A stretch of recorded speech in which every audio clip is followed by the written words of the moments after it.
No? Parang kaparehas lang doon sa IPE natin. Okay, so start tayo with continuity equation. So for incompressible fluids, the volume flow rate at steady state is constant in any section of the pipe. So yung Q natin at incompressible fluid is constant. Q1 is equals to Q2. Pwede mo siyang i-rewrite as area 1 times velocity 1 is equals to area 2 times velocity 2. Okay? So for circular pipe, yung area pwede mong i-rewrite as pi over 4d squared V1 is equals to pi over 4 d2 squared V2. Or yung pi over 4, makakancel lang siya, no? So, ang magiging formula natin is d1 squared V1 is equals to d2 squared V2. Where yung ating velocity is 4q over pi d squared pa rin. Okay? For compressible fluids, ang constant naman natin is yung mass flow rate. So M1 is equals to M2, where yung M mo pwede mong i-rewrite as density times area times velocity. Then Reynolds number is a dimensional parameter equal to the ratio of inertial forces to viscous forces. So formula natin ng Reynolds number is equals to inertial force over the viscous force. Okay? So ito yung ginagamit natin para ma-predict natin yung type of flow ng fluid, either laminar or turbulent. So recall lang natin dynamic viscosity is equals to kinematic viscosity is equals to dynamic viscosity divided by density. Since Reynolds number is inertial forces over the viscous force, pwede natin siyang i-rewrite as velocity times diameter over the kinematic viscosity. Yung velocity na gagamitin mo dito is yung mean velocity. Okay? Then, yeah. Since kinematic viscosity is dynamic viscosity divided by the density, pwede mo siyang i-rewrite as density times mean velocity times diameter over dynamic viscosity. So ito yung formula natin for Reynolds number. Okay? Pag kino-consider natin yung non-circular cross-section, ang formula ng Reynolds number is 4 times mean velocity times hydraulic radius divided by gamma. Okay? Where yung ating hydraulic radius is equals to area divided by wetted perimeter. Ibig sabihin ng wetted perimeter, yung perimeter ng iyong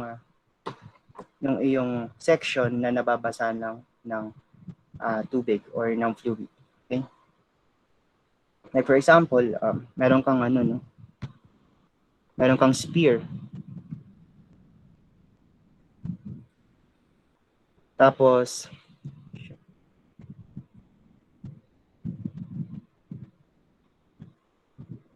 wait lang, yung lolo ko nga.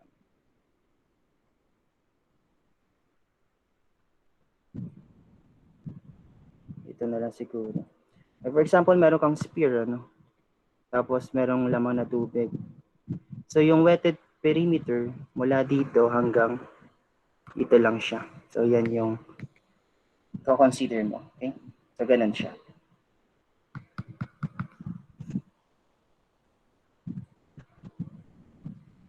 So yan yun. Okay. So for non-circular cross-section, yung diameter mo is 4 times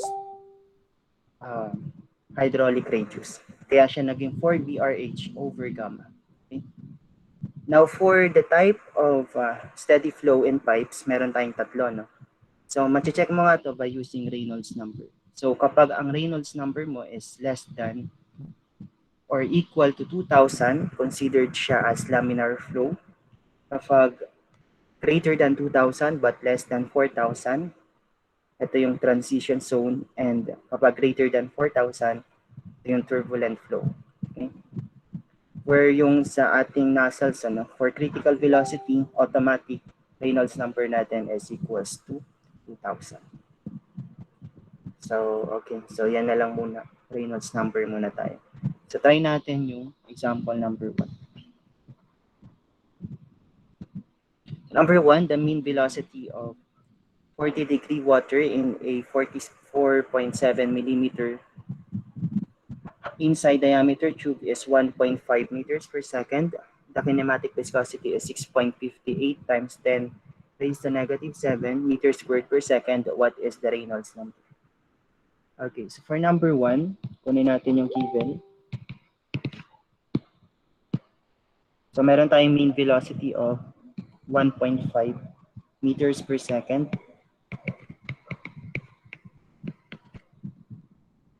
And ano bang kailangan natin sa Reynolds number?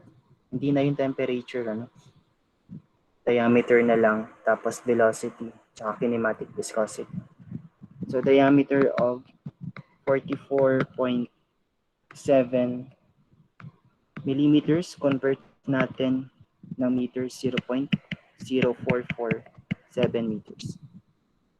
Then kinematic viscosity of 6.58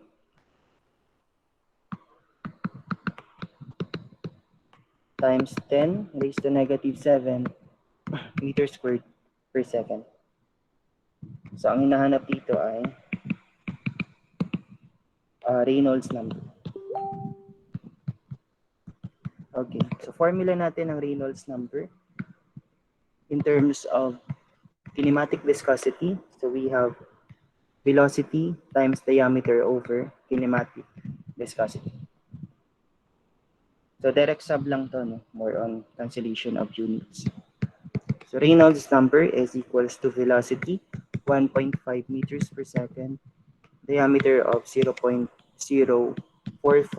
meters, kinematic viscosity of 6.58 times 10 raised to negative 7 meters squared per second. So Reynolds number, unitless dapat yan. Okay?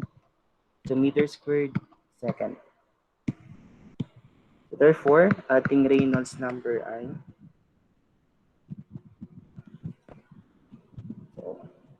1.5.0447 over 6.58 times 10 raised to negative 7.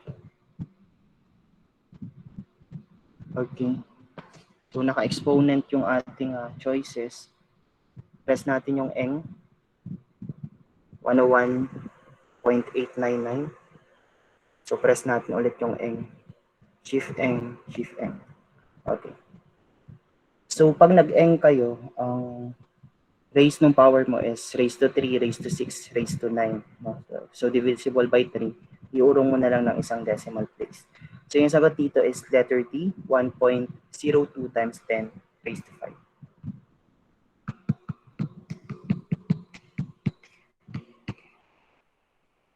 So considered siya as turbulent flow kasi greater than 4,000 yung Reynolds number.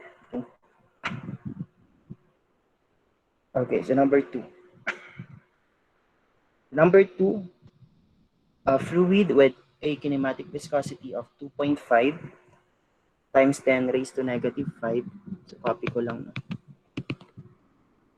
Kinematic viscosity of 2.5 times 10 raised to negative 5 feet squared per second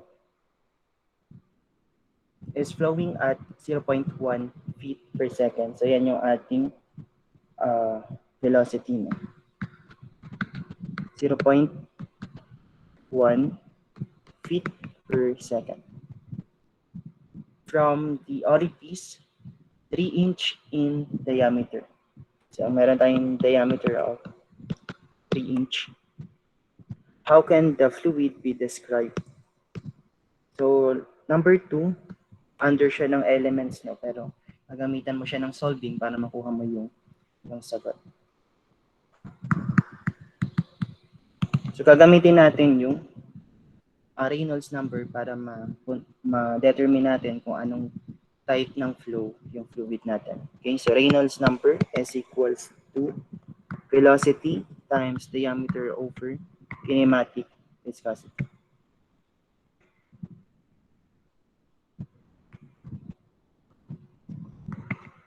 So velocity natin is 0.1 feet per second. Diameter is in terms of inches, convert mo ng feet. So 3/12 feet divided by kinematic viscosity of 2.5 times 10 raised to negative 5 feet squared per second. Cancellation of units, dapat unitless yan. Okay. So 0.1 times 3/12 over 2.5 times 10 raised to negative 5. Okay, so therefore, Reynolds number is equals to 1,000. So kapag 1,000 ang Reynolds number, considered siya as laminar flow kasi less than 2,000 siya. Therefore, from choices,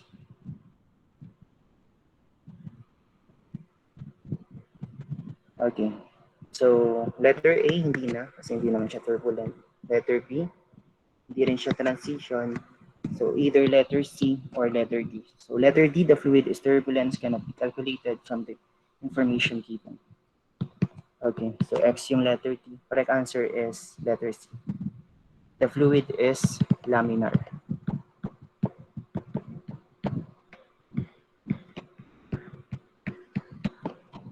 Okay. Then number 3.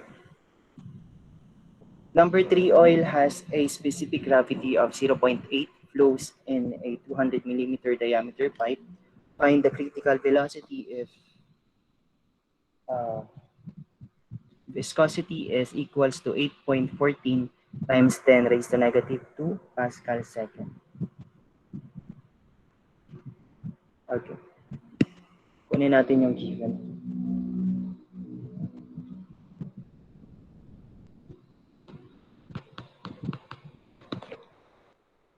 So, meron tayong specific gravity of 0.8.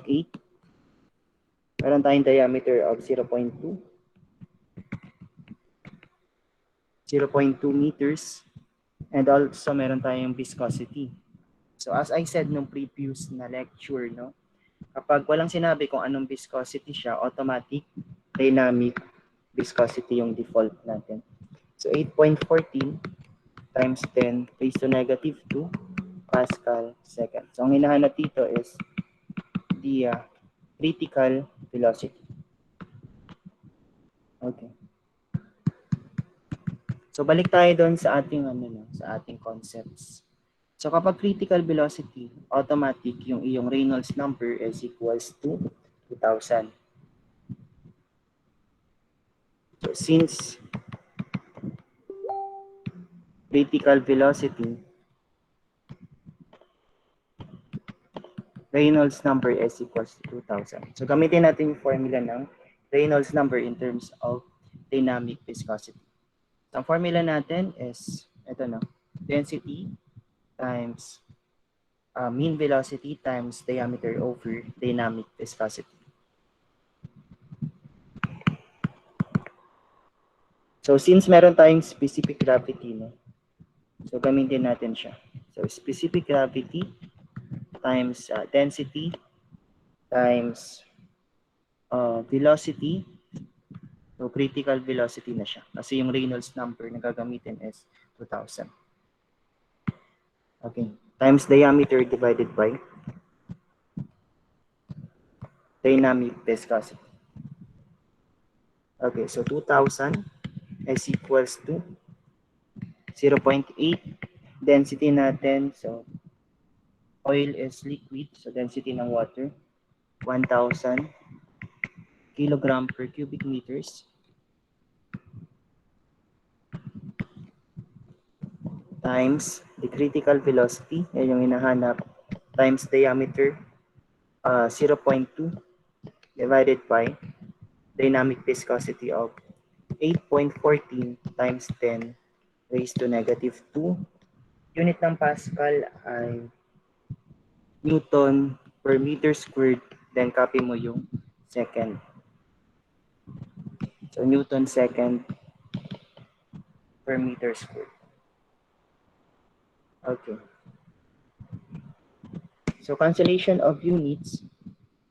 So Newton is kilogram meters per second. Ano?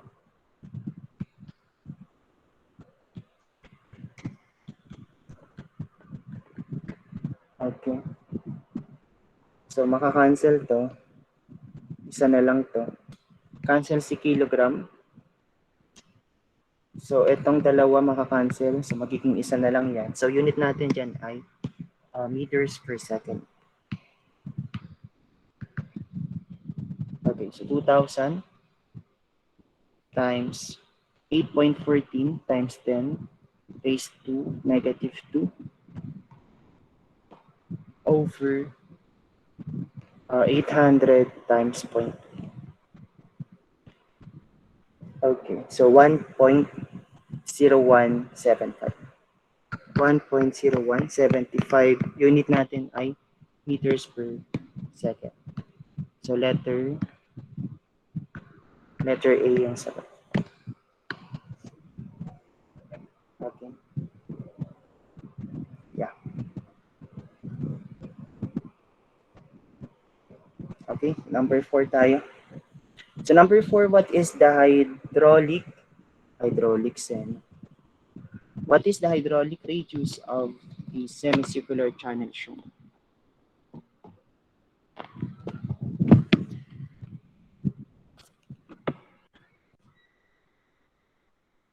Yeah. Okay.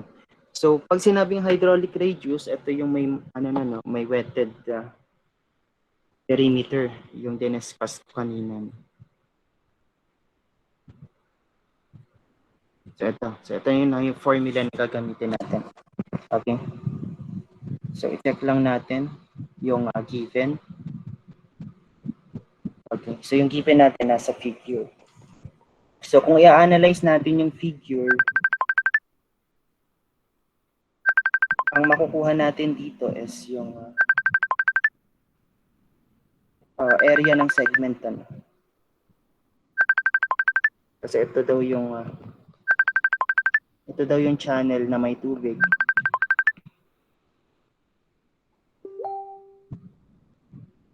Tama. So i-ano ko lang. Drawing ko lang in terms of yung sa given. Ano.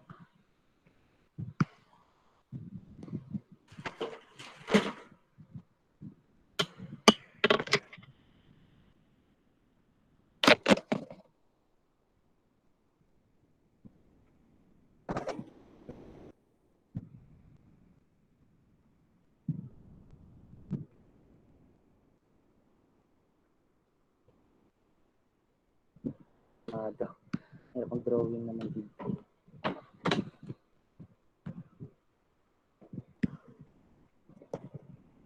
Teka.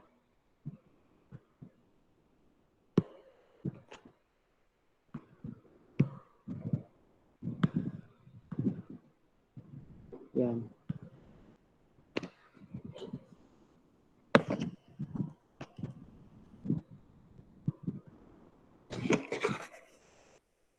Yan, pwede na yan. So yan yung ating figure. Ano. So since 70 degrees to, pag kinonsider mo to, magiging 140 degree. Okay. Then ito 1.2 feet. Ito 1.2 feet.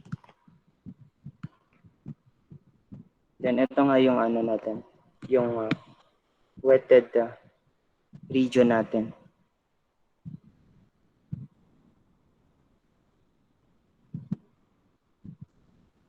So yung wetted region natin is in terms of segment. So para makuha natin yung area niyan, area ng ating segment, so balik tayo ng tawag dito, solid geometry. So area ng segment is equals to area ng sector minus area ng triangle. Okay. So anong formula ng area ng segment?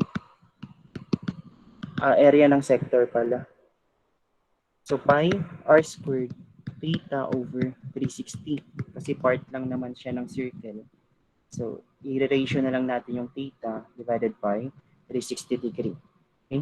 Area ng triangle is 1 half A times E sine theta. So ito, yung 1.2 feet, ito yung A mo, then ito yung B mo. Parehas lang naman siya ng size. Okay. So check natin yung given. Direct sub na lang siguro ito. No? Ito naman. So area ng segment natin is pi. R natin is 1.2. No? Yan yung ating radius. So 1.2 squared feet squared. Theta natin is 140 over 360 minus 1 half 1.2 times 1.2 feet squared sine theta natin is 140. Okay. Therefore, area ng segment is equals to so pi 1.2 squared 140 over 360 minus 1 half times 1.2 squared times sine 140. Make sure na yung angle nyo ay naka-degree. Okay. Okay, so therefore, tama ba? Pi 1.2 squared 140 over. Okay, then minus, bakit 1.2? 1 half dapat. Minus 1. Wait lang, kurahin ko lang ito. Minus 1 half 1.2 squared sine 140. Okay. So 1.296. So 1.296 feet squared. So yan yung area ng ating segment. Okay?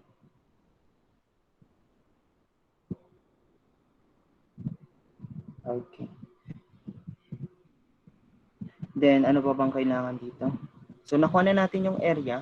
Kailangan natin is yung wetted perimeter.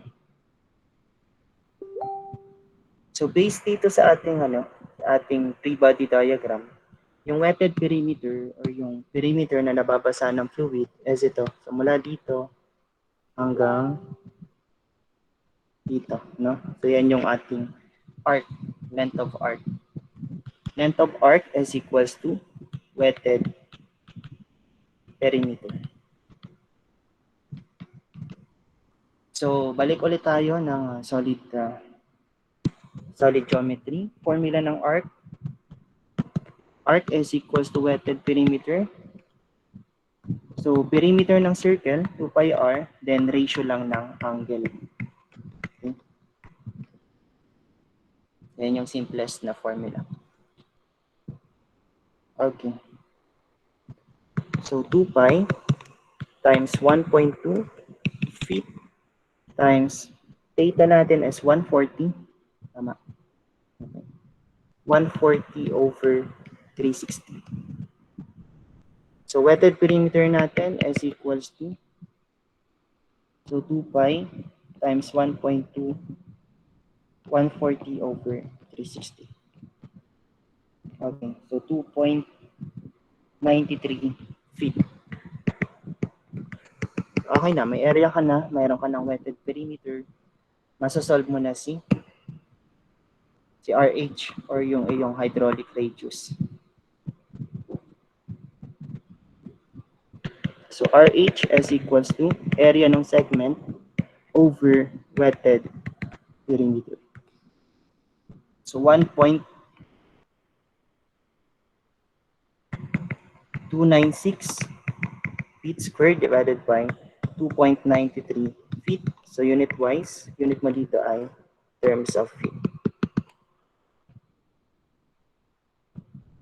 1.296. Okay, so therefore, hydraulic radius is 0.442 0.442 feet. Okay. Check natin sa choices kung tama ba ang magagawa natin. Ayan. So letter A, 0.44. Okay. Okay. The next item. So ito, nasa ano ata to? PIP. Parang palagi ata siyang lumalabas sa board exam. Ilagyan niya ng PIP. Okay, so number 5, an engineer needs to deliver 150 cubic feet per minute of water in a round pipe in such a way that the flow in the pipe remains laminar.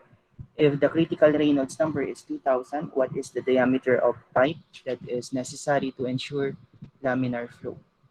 So take note that the kinematic viscosity of water is 4.75 times 10 raised to negative 5 feet squared per second, and assume that the flow in the pipe will be uniform.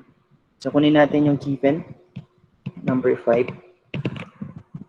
So 150 cubic feet per minute, yan yung ating volume flow rate. So Q, no? 150 cubic feet per minute. Okay. Then, meron tayong Reynolds number of 2,000 since critical yung na-measure ng ating engineer. So, RE 2,000. Then, also meron tayong kinematic viscosity of 4.75 times 10 raised to negative 5.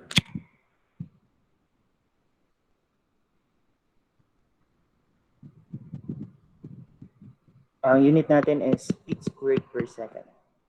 So, ang hinahanap dito ay what is the diameter of the pipe. So, T ang hinahanap. Okay. So, since Reynolds number pa rin siya, no? Ito yung formula na gagamitin natin. Reynolds number is equals to velocity times diameter over kinematic viscosity. So, RE is equals to velocity times diameter over kinematic viscosity. Okay? Pero wala kang velocity and wala kang diameter na. Ang meron ka lang is kinematic viscosity and Reynolds number. So, isa-solve muna natin si velocity. Formula ng velocity natin is 4q over pi t squared. So, hindi mo rin masasolve si velocity kasi wala kang diameter. Tama.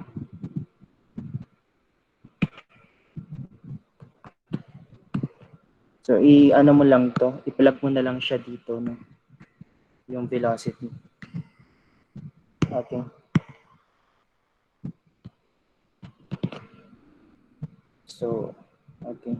Reynolds number is equals to velocity 4q over pi t squared times diameter divided by kinematic viscosity. So, cancel natin yung diameter. So, isa na lang to.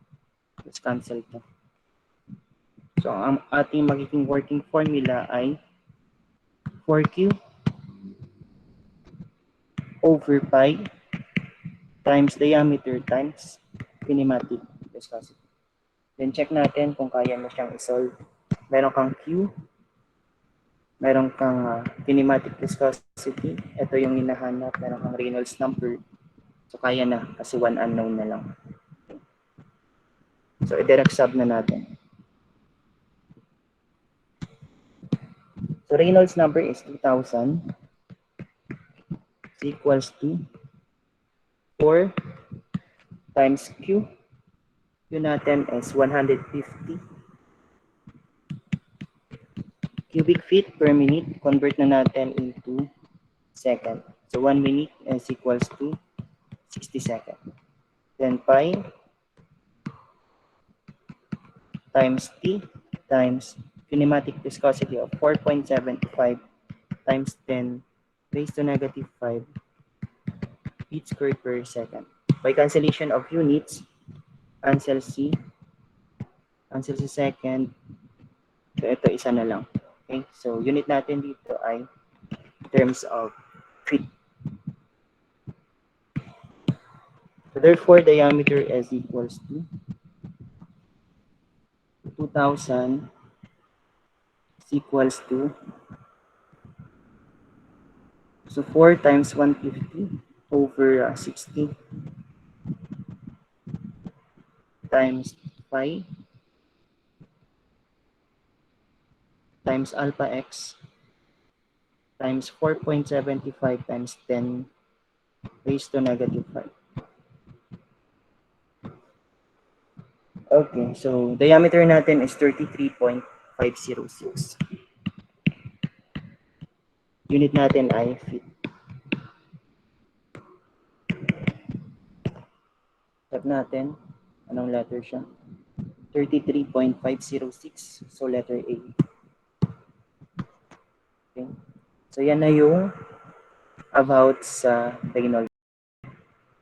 So proceed tayo sa next topic, which is yung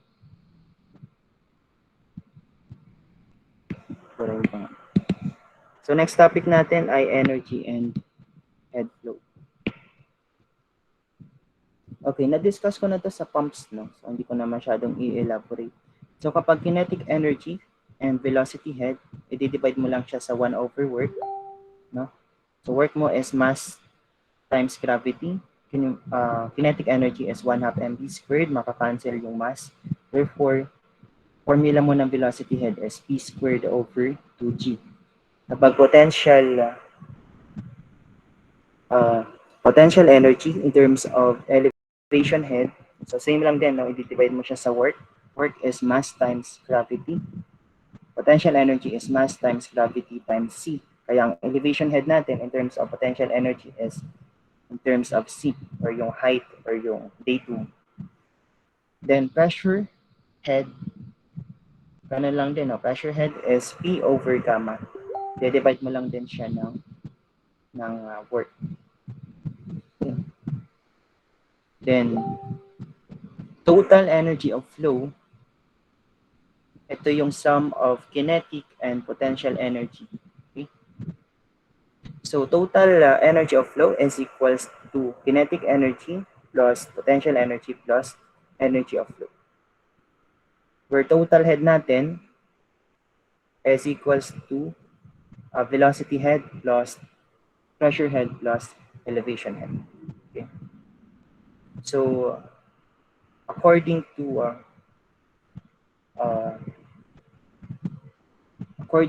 Dr. Bernoulli, applying the law of conservation of energy to fluids that may be considered incompressible, Bernoulli's theorem may be stated as follows. So, neglecting head loss, the total amount of energy per unit weight is constant at any point in the path of flow.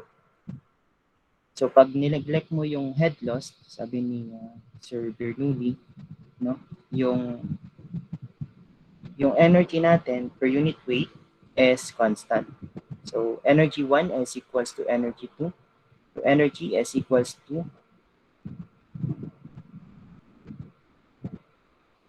P squared over 2G plus P over gamma plus C. So, in terms na to ng head, ano? So, total dynamic head na siya. Then, ito na-discuss ko na rin to, no? Yung Bernoulli equation. So, hindi ko na siya masyadong elaborate. So, ito lang yung nadagdag dyan. Yung energy grade line. Ito siya, no? Yung pa-horizontal line. Kita nyo? Yung EGL. So, pag tinanong sa problem, what is the energy grade line? Ang formula natin is P squared over 2G plus P over gamma plus C. Pag tinanong yung hydraulic grade line, ito yung pa-curve, no? Ito sa ating diagram. Hydraulic grade line is equals to P over gamma plus C. So, nawala yung velocity. So, hindi mo kinonsider. Okay? So, yun lang naman yung kaibahan ng dalawa. Energy grade line, consider mo yung HP, velocity head. Kapag hydraulic, walang velocity. So, energy equation with pump, so, na-discuss ko na rin to. Ang nadagdag lang dito, kapag meron kang H ng pump, dito mo siya ilalagay sa left side of the equation. Yung head loss nasa right side. Okay. So kapag turbine naman, head loss and head ng turbine parehas nasa right side. Okay. Then major head losses and pipe. So ang gagamitin mo dito is yung kapag major head loss. Yung Hagen o Schul formula.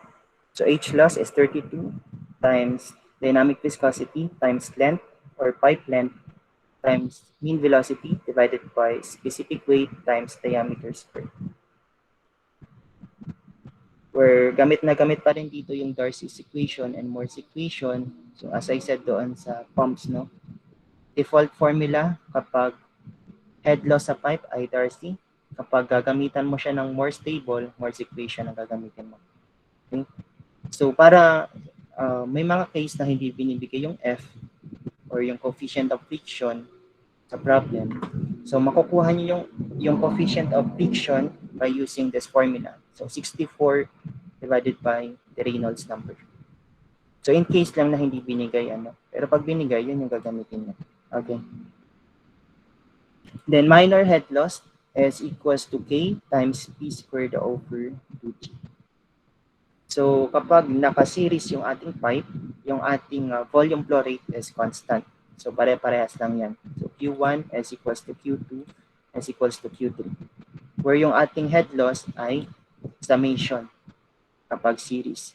So head loss is head loss 1 at 0.1 plus head loss at 0.2 plus head loss at 0.3. Pag nakaparallel naman, so baliktad, parang sa lang to, no? Sa basic electrical. So kapag parallel, ang iyong volume flow rate ay summation. So Q1 plus Q2 plus Q3, or yung ating head loss naman ay constant. So head loss is HL1 plus head loss 2 plus head loss 3. So try natin gamitin sa number 6. So number 6, consider the water flowing through converging channel as shown and discharging freely to the atmosphere at the exit. What is the gauge pressure at the inlet? Assume the flow to be incompressible and neglect any frictional effects. So ito na pala yung given. So meron tayong given. So diameter at inlet is 150 millimeters. Convert natin ng meters. So 0.15 meters. Velocity 1 at inlet, 1.2 meters per second. Diameter at outlet or diameter at exit is 75 millimeters. Convert natin. So 0.075 meters. Then pressure 2 natin or pressure at exit is pressure atmospheric or 101.325 kilopascal. So ang tinatanong dito is what is the gauge pressure at the inlet? So P1 yung nawawala. Okay. So since flow na ito, gagamitin natin yung Bernoulli's equation. So formula natin ng Bernoulli's equation is plus P1 squared over 2G plus P over gamma is equals to C2 plus B2 squared over 2G plus P2 over gamma plus head loss. Since hindi naman sinabi yung head loss, or sinabi dyan na in-neglect daw natin yung mga frictional effects, therefore, head loss is equals to 0. Since walang elevation, 0 na rin ito. Okay, so therefore, ang ating working formula for number 6 is B1 squared over 2G plus P1 over gamma is equals to B2 squared over 2g plus p2 over gamma. So, lagyan nyo ng ganito yung velocity. Ha?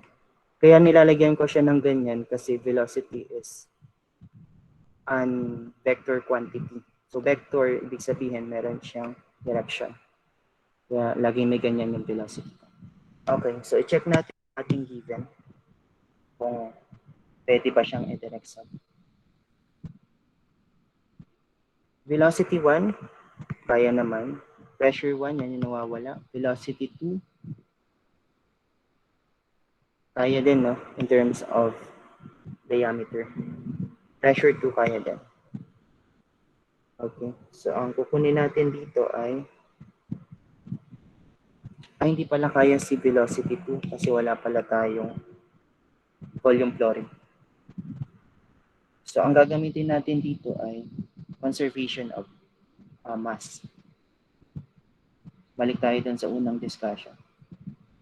So, pag compressible fluids, mass 1s equals to mass 2. Or pwede siya in terms of volume flow rate. No? Volume flow rate 1s equals to volume flow rate.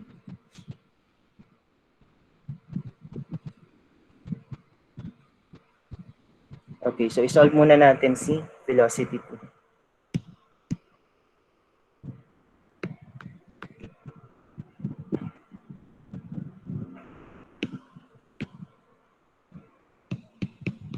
Solving for D2.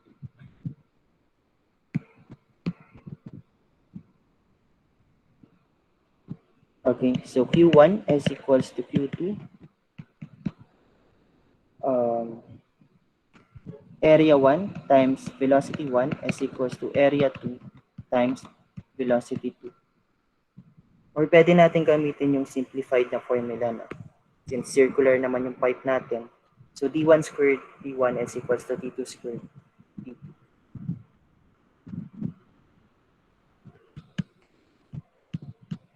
is equals to D2 squared D2. Okay. So diameter natin at point 1 is 0.15. 0.15 squared. D1 natin ay 1.2 meters per second. Diameter natin at 0.2, 0.075. Then velocity 2, yan yung nawawala. So 0.15 squared times 1.2 divide 0.075 squared. So therefore, velocity 2 natin ay 4.8 meters per second.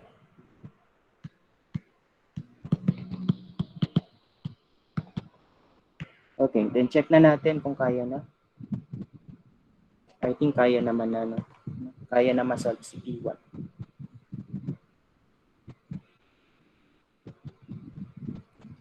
So, saan ko nilalagay?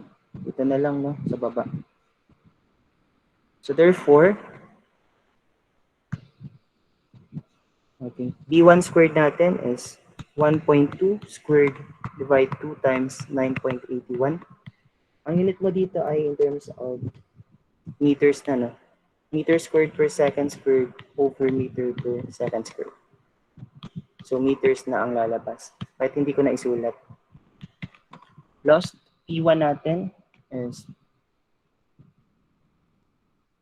yan yung nawawala. P1 over gamma is 9.81. Unit mo dito, kilonewton per meter squared. Dito, kilonewton per cubic meters. So, unit mo dyan ay meters na lang din. Kahit hindi ko na isulat. Kasi unit-wise naman siya. P2 natin, yan yung nasolve natin. So, 4.8.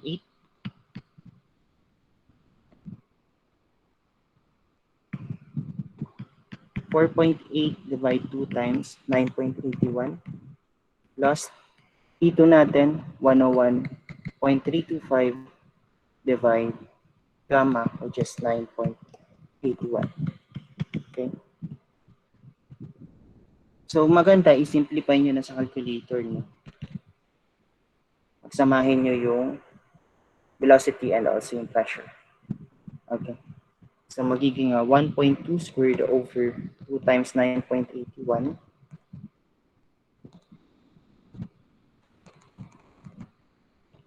So yung 1.2 i-minus mo na sa 4.8 squared. Same lang naman siya ng denominator. Then plus alpha x over 9.81. So yung alpha x, yung P1, i-minus mo ng 101.325. Then equate mo sa 0 para mabilis. So shift solve. Okay. Then pressure natin is 112.125 kilopascal absolute. Okay. So nasa choices natin, ang kailangan ay gauge pressure. So minus pa natin ng 101.325. Minus 101.325. Therefore, 325. Kaya mo na. 10.8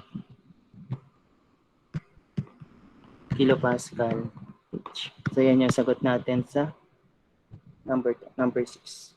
So letter D.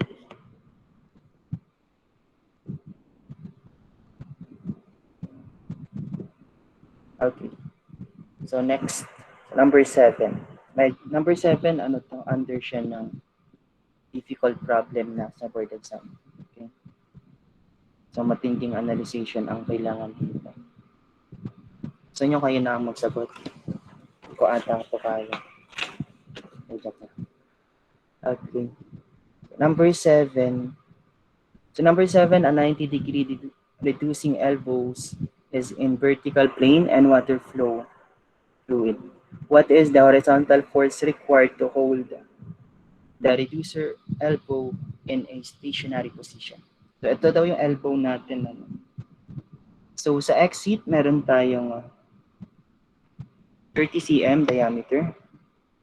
Sa entrance, meron tayong 40 cm diameter. Then exit condition, pressure natin is 200 kilopascal. Velocity natin at inlet is 15 meters per second. Ang tinatanong dito is the horizontal force required to hold the reducer elbow in a stationary position. Okay? So yung force na kailangan or yung force na pang-counter natin uh, para maging stationary position yung ating elbow. So let's say meron tayong force dito, no?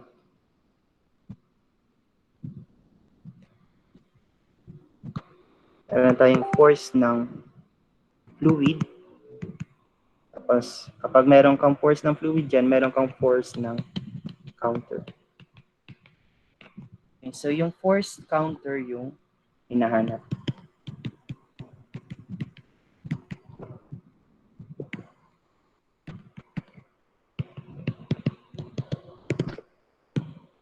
Para maging ano siya. Stationary. Okay. So based dyan sa ating diagram, ano?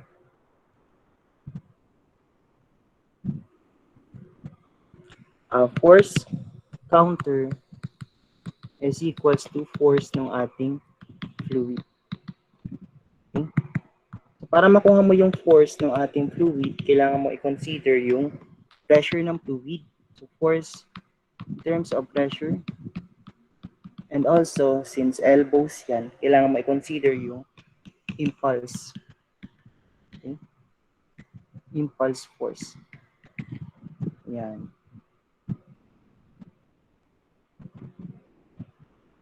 Okay. So, naturo ba tong impulse sa inyo? Alam ko, sa dynamics yan tinuturo. Formula ng impulse, pressure muna tayo. Formula ng pressure, terms of force, is yung ano lang, no? F over A. Tama? So, force in terms of pressure is equals to pressure times area. In terms of impulse naman, force in terms of impulse, formula natin since water to, no? Since hydraulics to. Formula natin is density times area times velocity. So ano yung impulse na i-consider natin? Siyempre, dun sa exit. No? Diyan may impulse. So area 2 times velocity. Okay. Therefore, force counter is equals to pressure times area plus density times area at 2, velocity at 2. So, kaya na bang isolve? Check natin.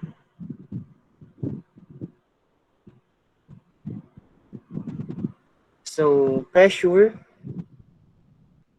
mo na i-consider is yung pressure mo rin sa exit. Kasi nandyan yung lalabas yung fluid. So, P2 times area 2. Okay. Yan. So, P2, okay naman. Given naman siya. Area, gagamitin mo yung 30 cm na diameter at exit. So, okay din. Kaya ma-solve yan. Density natin, since water ang ating fluid, nabi naman dyan sa problem water, kaya yung density. Area 2, kaya din. Velocity 2 ang wala. Resolve muna natin si velocity 2. Okay. So, solving for velocity 2, gagamit ulit tayo ng conservation of energy. So, saan na ba yan? Ito na lang, no? Q1S equals to Q2.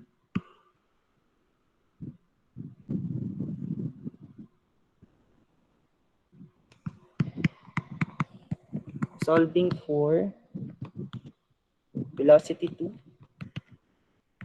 we have Q1S equals to Q2.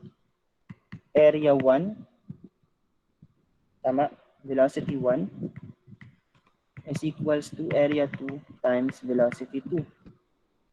Or kahit hindi na natin ilagay yung pi over 4, no? So, magiging d1 squared d1 is equals to d2 squared d2. So, d1 natin, ito no, 40 cm. So, 40 squared cm squared. d1 natin ay 15 meters per second. Diameter 2 is 30 squared cm squared, then velocity. Okay, cancellation of units, cancel cm. So 40 squared times 15 divide 30 squared. Okay. So therefore, velocity 2 natin ay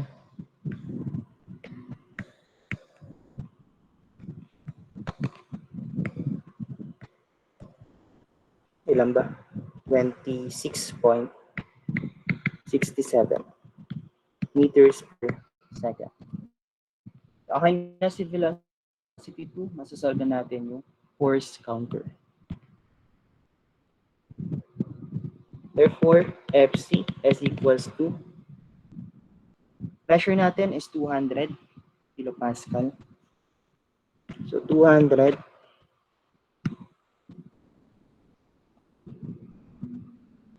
kilopascal. So kilonewton per meter square. Area natin at 2 is pi over 4 times 30, no? Kasi 30 yung ating diameter. Pi over 4. So, i-divide na natin by 100 para in terms of meter squared na siya. Okay? Para ang lalabas na unit natin ay kilonewton na. Okay. Then plus density of water is 1,000 kilogram per cubic meters. Area natin, area 2. So same lang din, no? Pi over 4.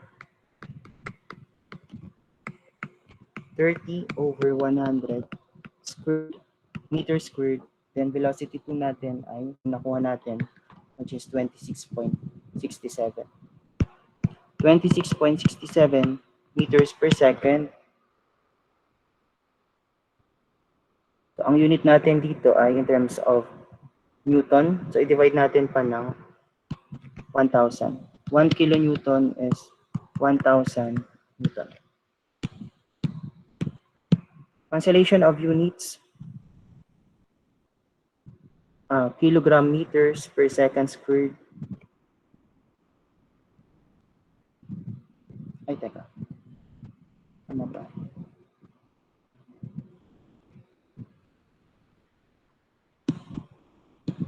Dapat naka-squared yung ating velocity. Yan. Okay. Squared meter squared per second squared. Okay. Cancellation of units, kilogram, kilogram.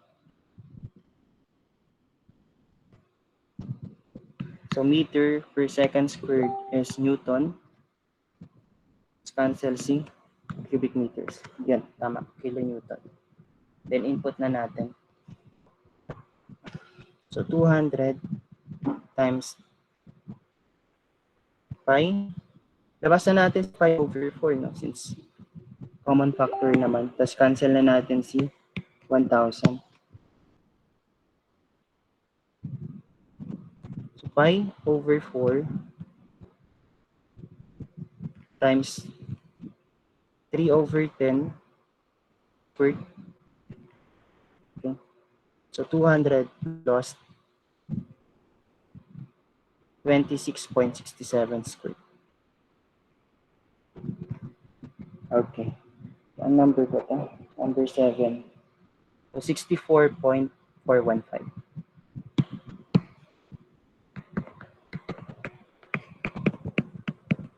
Unit natin dito ay kilonewton.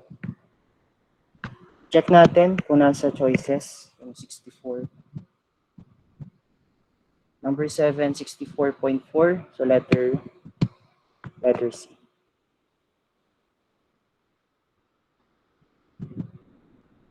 Okay, ganyan mag-solve, no? Kapag mga forces, summation of forces. Yeah.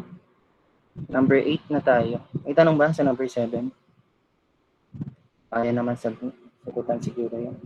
Number 8, the potential flow velocity distribution of atmospheric air around the cylinder is P is equals to 2 P's of infinity sine theta. The free stream velocity is 30 meters per second. The air density is approximately 1.202 kilogram per cubic meter. What is the most nearly pressure at point A? So ito yung ating diagram, no?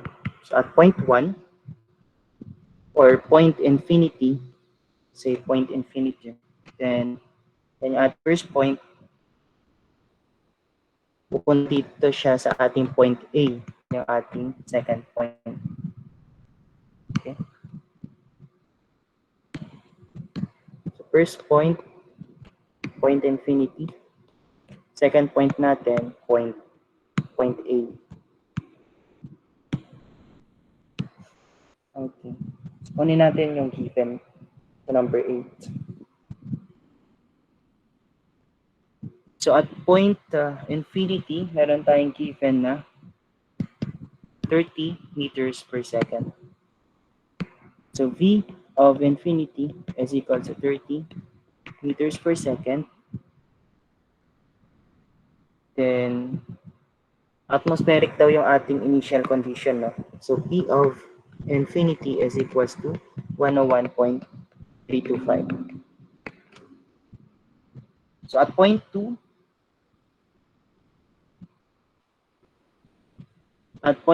yung V daw natin, VA is equals to P, 2V infinity of sine theta.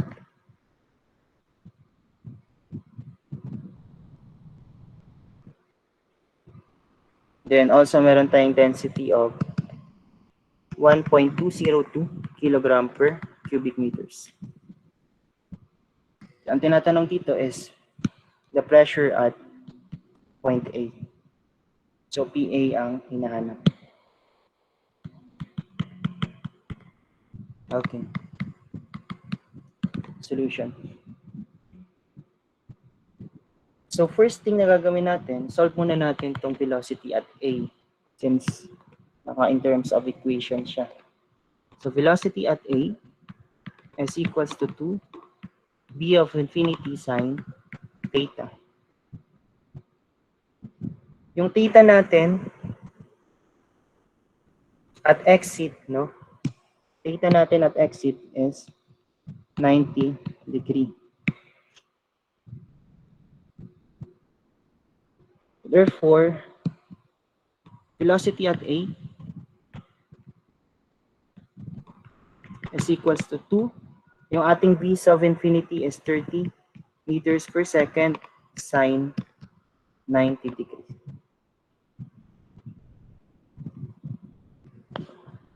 So 60 sine 90. Okay, therefore velocity at A is 60 meters per second. Okay, so nakuha mo na si velocity, meron ka ng pressure. So masasolve mo si PI by using Bernoulli's equation.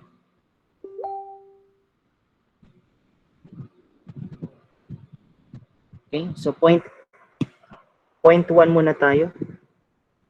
So B of infinity squared over 2G plus P of infinity over gamma ng air. Kasi air yung ating dito. Ating medium. Plus C of infinity is equals to at point 2 velocity at A squared divided by 2G plus P at A over gamma ng air din plus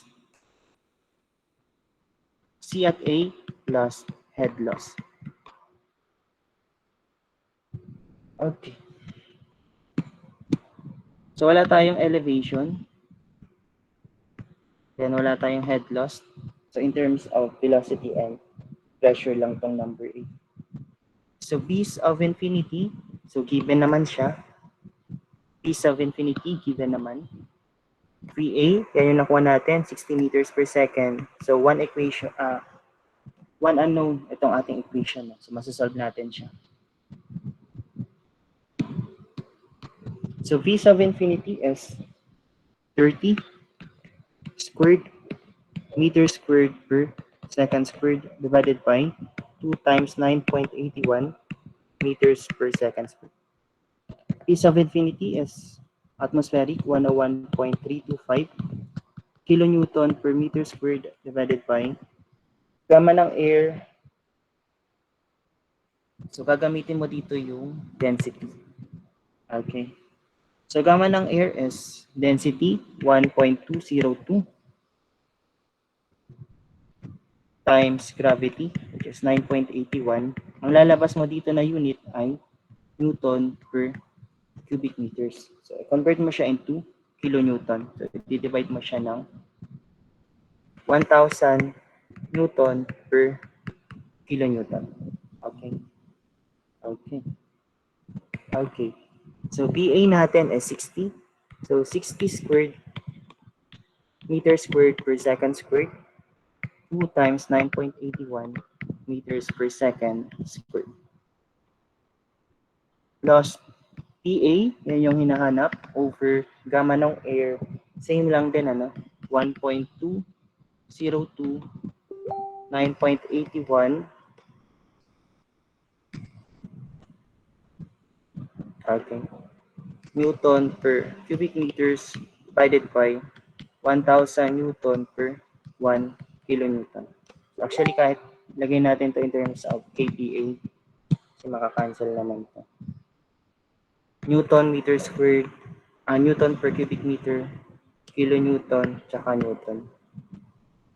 Ito naman, makakancel lang din.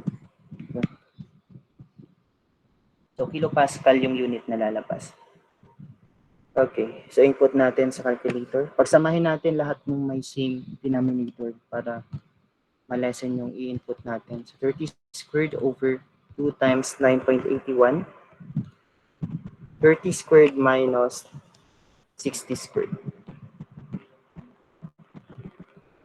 Then plus 101.325 minus PA alpha x over 1.202 9.81 divided by 1,000 is equals to 0. Shift solve. Makuha natin yung pressure. Pressure is equals to 99.7.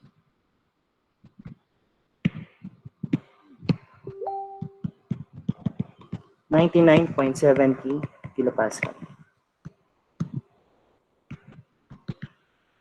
Check natin sa choices.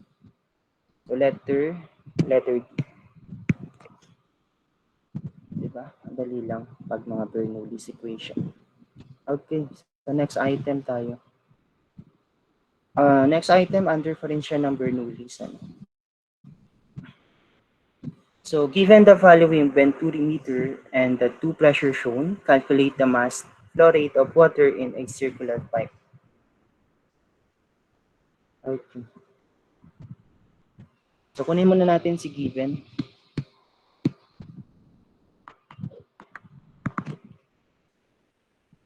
So at point 1, yan yung PA and TA. Point 2 natin, PB and TB. Okay. So ang hinahanap dito ay mass flow rate of water. So M dot. So required natin is mass flow rate. Solution na agad. Okay. Under siya ng Bernoulli's equation, formula natin is VA squared over 2G plus PA over gamma. Since nasa 0.1 pa lang tayo. No? Plus C is equals to 0.2. So PV squared over 2G plus PB over gamma plus CP or CA CB. Yeah. Since walang elevation, cancel ulit natin.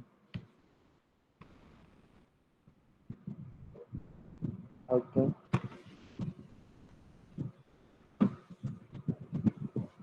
So velocity. Teka, ha? So wala tayong velocity, no? So si velocity makukuha natin yan kapag may volume flow rate. Kaso wala tayong volume flow rate. So wala na. Skip na to. Charot na. PA meron. PB, velocity, wala din. So, mag-aano tayo dito ng equation. Parang, ayusin natin yung equation. Formula natin ng velocity. Velocity is equal to 4Q over pi d squared, diba? Tama. So, kapag VA, formula natin ng velocity ay 4Q over pi dA squared. Sa point 2, PB, formula ng velocity is 4Q over pi dB squared. Okay. So, i-write natin siya doon sa ating equation.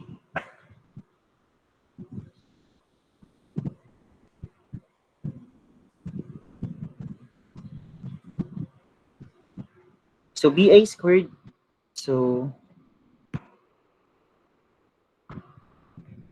4Q over pi dA squared, then squared over 2G plus PA over gamma is equals to BV natin 4Q over pi dB squared. over 2G. Okay. Plus PB over gamma. Squared to, no? Yan. So, bawal kang mag-cancellation ng unit dyan, ha? Kasi naka-operation ka. So, try natin kung kaya ng mag-direct sub ng given. Okay. So, wala tayong Q, pero meron tayong diameter. So, isa yung nawawala sa first term. Meron tayong PA. So, same lang din dito, no? Q lang din ang nawawala. Meron tayong PB. So, kayang ma-solve C, volume flow rate. Okay. So, therefore, 4 Q over pi, PA natin is 0.3, 0.3 squared. Then, squared divided by 2 times 9.81. So, unit-wise naman to, kahit hindi mo na isulat ang units. No? Plus, pressure at A is 200. 200 over gamma S. Ano bang fluid dito? Water, no? So, gamma ng water, 9.81. Is equals to 4Q over pi, diameter at B is 0.1, 0.1 squared over 2 times 9.81, then plus pressure at P is 150 over 9.81. So makukuha natin si volume flow rate. So pagsamahin natin yung may same denominator.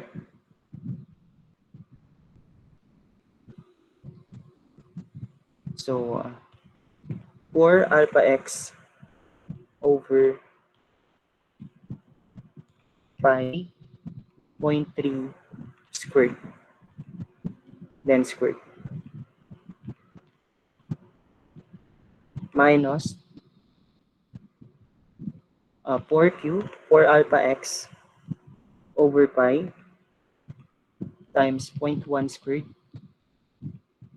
squared plus 200 minus 150 divide 9.81 is equals to 0. Okay.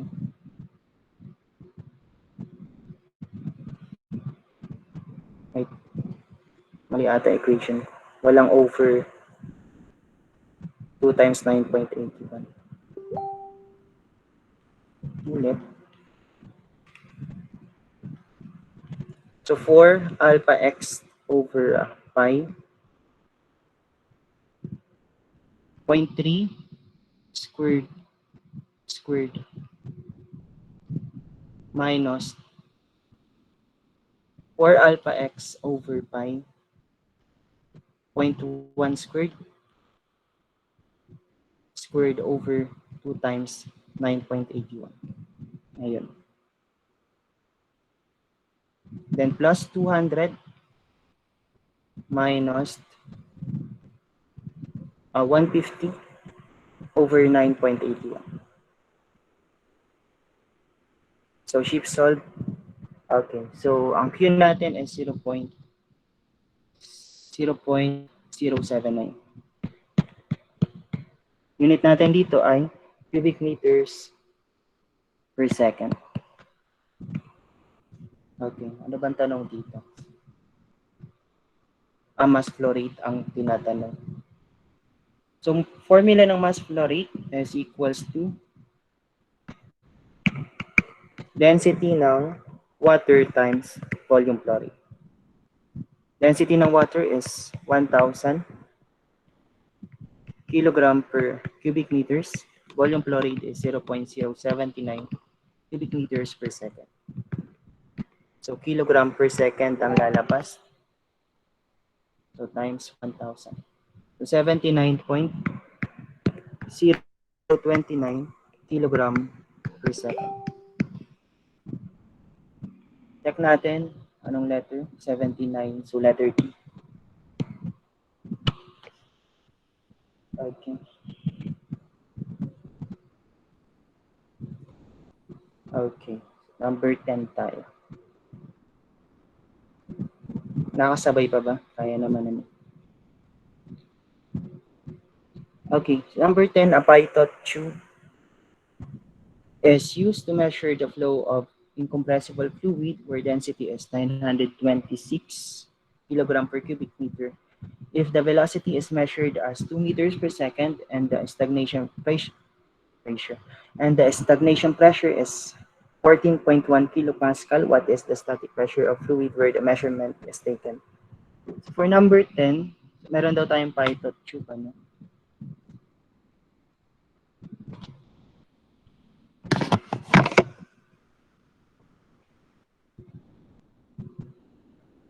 Yan.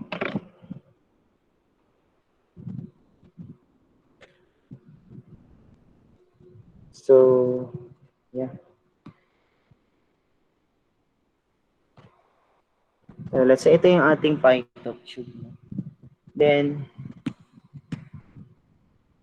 so meron tayong density of 926 kilogram per cubic meter. So, may papasok dito na velocity P1, pressure 1, and also meron tayong density of 926 kilogram per cubic meters. Okay. Then meron tayong point at stagnation. So let's say nandito yung PS and ating velocity at stagnation. Okay, so B1 natin is 2 meters per second.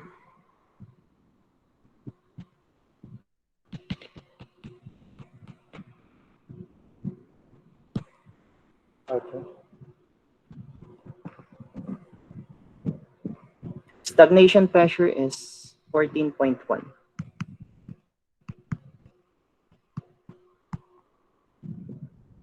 Ano pa ba ang given? Wala na.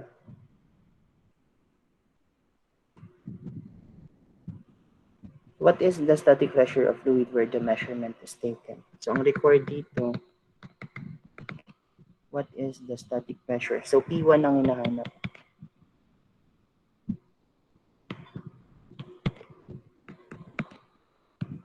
Okay, solution. So Bernoulli's equation lang din to kasi flow lang din naman ito.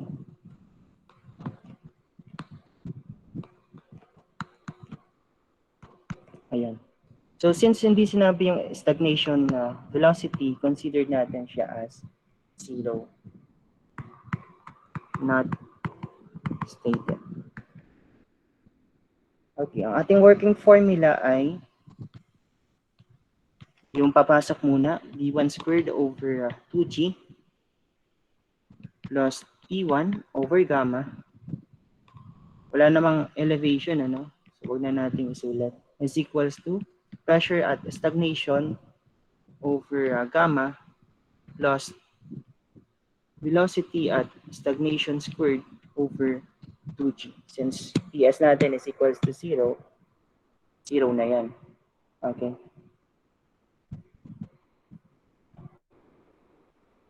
Okay. Sige.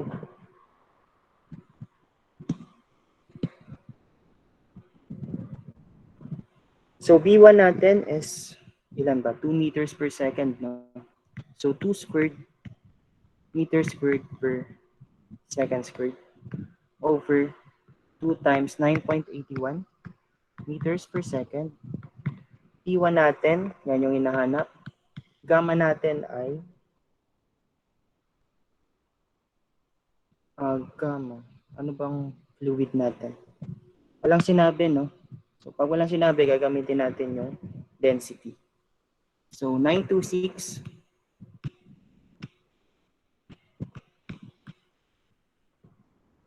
density times gravity, 926 times 9.81.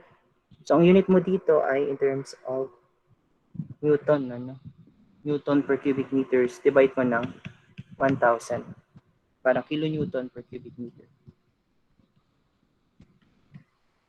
Yan. Is equals to PS, given pala, 14.1 kilonewton per meter squared or kPa na lang. Same lang din, 926, 9.81 over 1,000. So yan, okay na yan. Palag-palag na.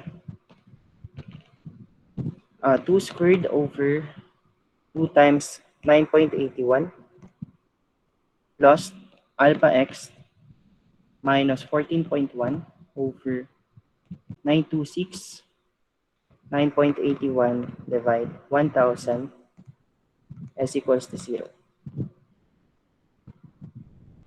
Okay, so 12.248. 12.248 kilopascal. Check natin. Anong letter? Letter C.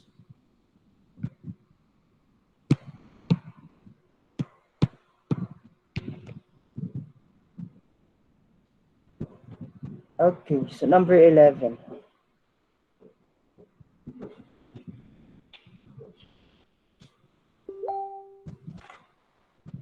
So number 11, next topic na to.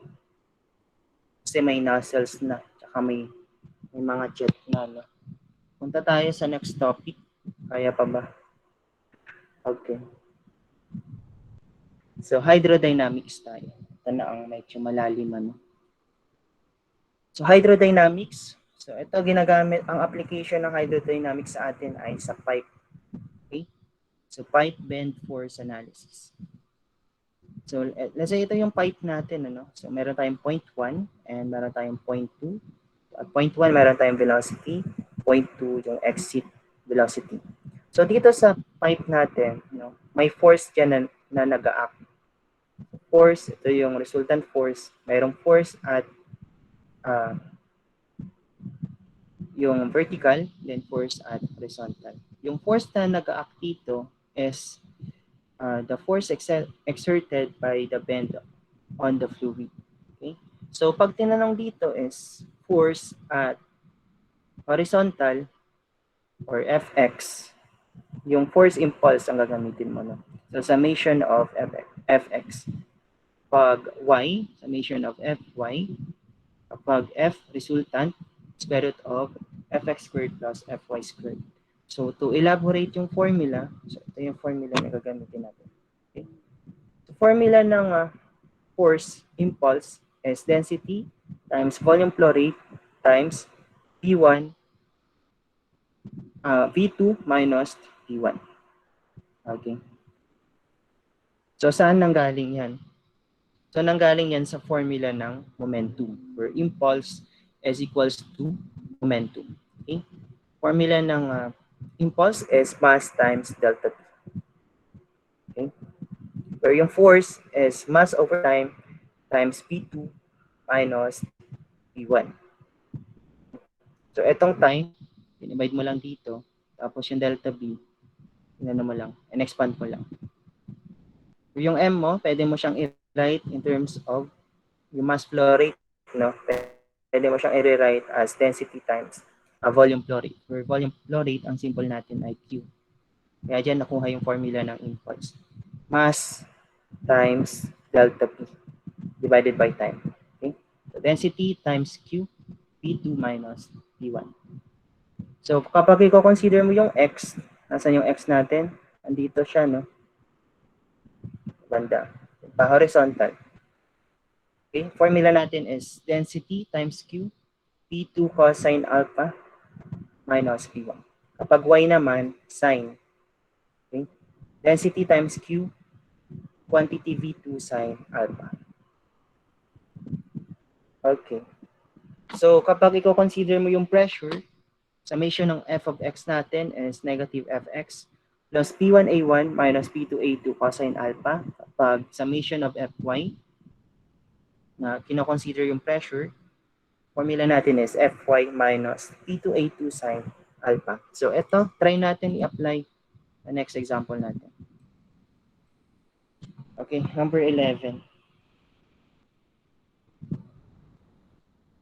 Okay. So number 11, if the velocity of flow in a 75 millimeter diameter fire hose is 0.5 meters per second, ano na natin yung given para mabilis.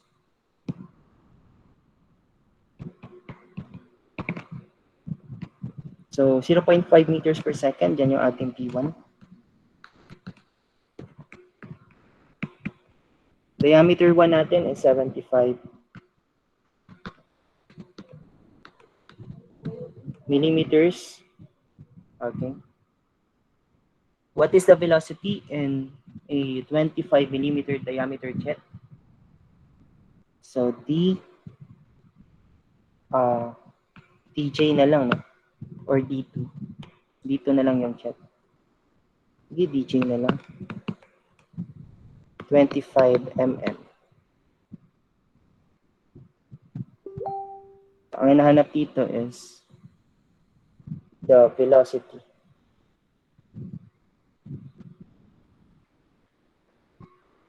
Velocity and also yung power.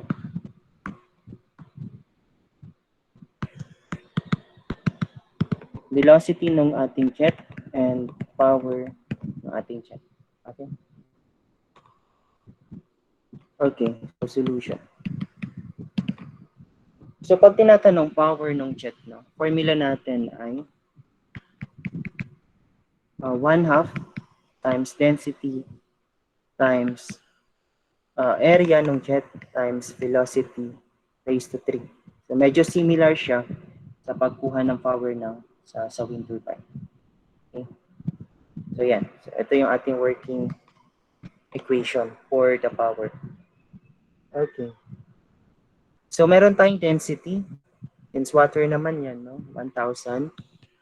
Area natin, pwedeng makuha sa diameter. So pi over 4d squared. Ang wala tayo is yung velocity ng ating jet. Para makuha si velocity ng jet, nagamit tayo ng conservation of mass.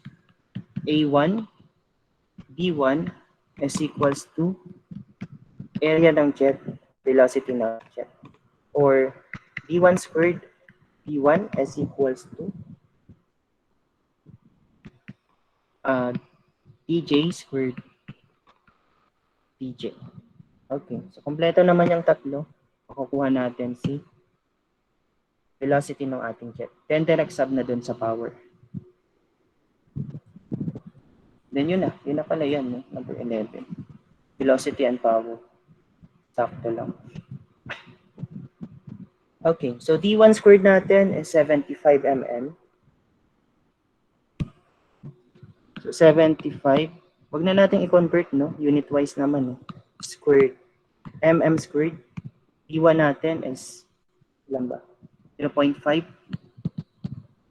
meters per second is equals to 25 mm times velocity ng ating jet. Cancel si mm squared.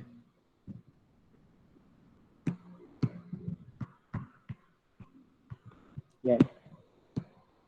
So unit natin ay meters per second. 75 squared times 0.5 divided by 25 squared. So 4.5 meters per second. 4.5 meters per second. So yan yung sagot natin. Yan yung isang tanong, di ba? Check natin. Sino bang 4.5? So letter A na agad yan. No? Pero check pa rin natin kung 22.36 yung lalabas. Solving for power. Power ng jet is equals to 1/2 times density times area ng jet, velocity ng jet raised to 3.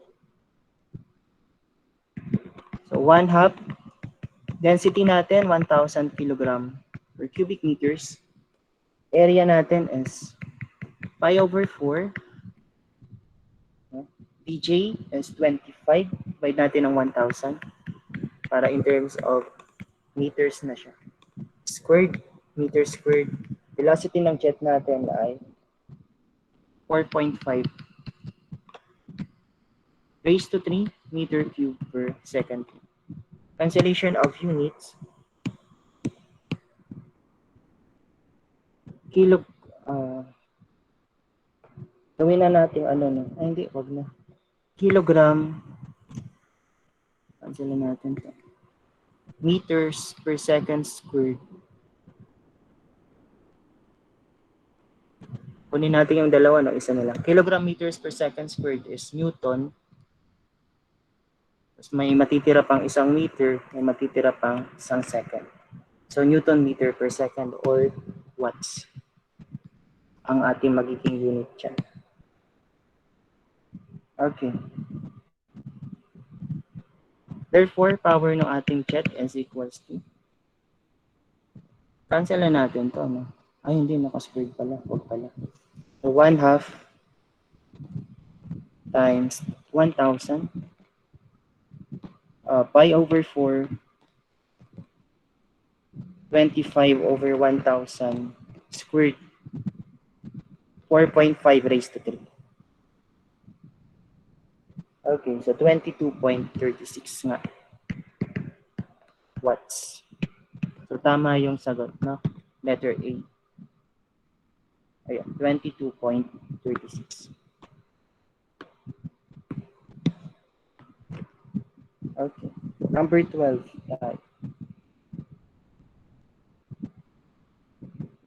Ayun, may picture na naman. Puta na. Okay, number 12 tayo. Pag may mga figure, no, nakaka-preset is all. Allergic ako sa mga figure. Okay, so number 12, water flowing in the velocity of V1 in a pipe is turned to flow in the x direction as shown. What is the relation between the y component of the force of the water jet acting on the inclined plate and the inclination angle? So force, ang hinahanap is force of the water jet acting on the inclined plate and the inclination angle. So force acting on theta.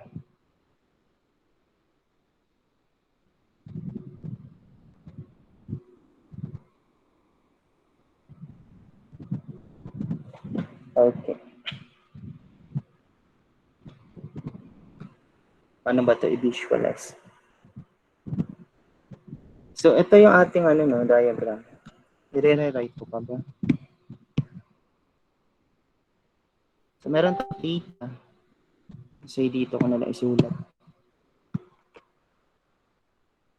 Meron tayong x component. Meron tayong y component. Okay. Then meron tayong force dito.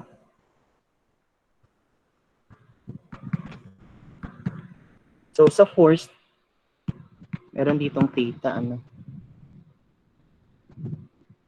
Okay. So ang tinatanong dito is the force acting on theta.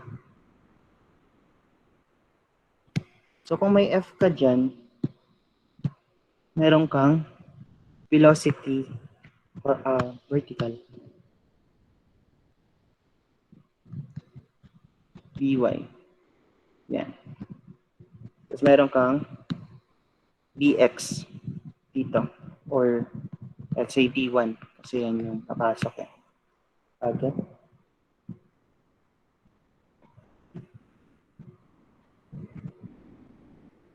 Okay. So ang hinahanap dito is force on theta. Okay, solve na natin. Wala namang given na ano, no? Wala namang mga given. So equation yung isa-solve natin. So formula natin, again, formula ng impulse is equals to mass times velocity. So yung velocity na i-consider natin is yung velocity at y. Kasi yan yung mag-a-act doon sa ating theta. Okay? What is the formula of mass? Formula of mass is density times area ng ating jet. So AJ, BJ. Yeah. Then dy natin, since may theta, pwede natin siyang i-write as sine, ano? Diniscuss ko yung kanina, di ba? Yan. Kapag y, sine theta. Tama? So, bj sine theta. Okay? Common terms, labas natin, bj, multiply natin. Therefore, fy is equals to density, area ng jet, velocity ng jet squared, sine theta. So, yan yung sagot sa number 12. Anong letter ba to? Letter D.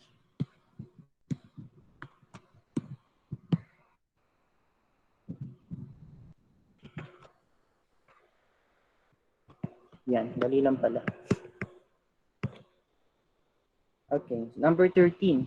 Oh, just ko, mag-figure na naman. So, number 13, the vane shown deflects a jet velocity, V-jet density, and cross-sectional area in jet through an angle 40 degrees. Calculate the horizontal force on the vane. So, ang hinahanap dito is FH. Okay? So kapag FH, di ba, binigay ko na yung formula kanina. Kapag H, yan yung X natin. Ano? So, in terms of cosine, pag dinerive natin siya, let's say FH is equals to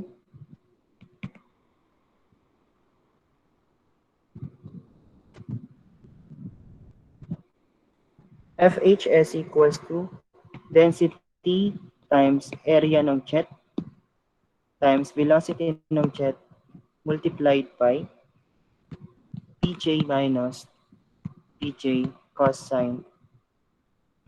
Angle natin 40. Ito siya. Since velocity ng jet yung hinahanap, so yung V2 mo is equals to V1. Okay. Then, labas natin si BJ. Density times area ng jet. Velocity ng jet squared 1 minus cosine 40 degree. So, letter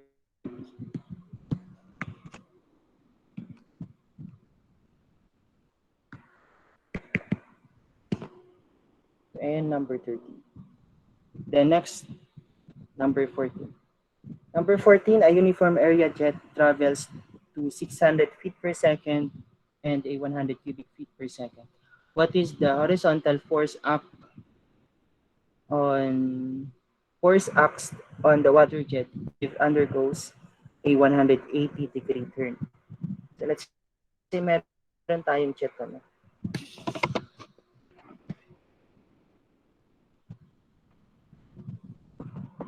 Yan. Yan. Kasi ito yung jet natin. May tatalsik dyan. So, nandito yung B1. Lock na lang. Meron tayong B1 dito. Since magta-turn siya na 180 degree, doon mapupunta si B2 mo.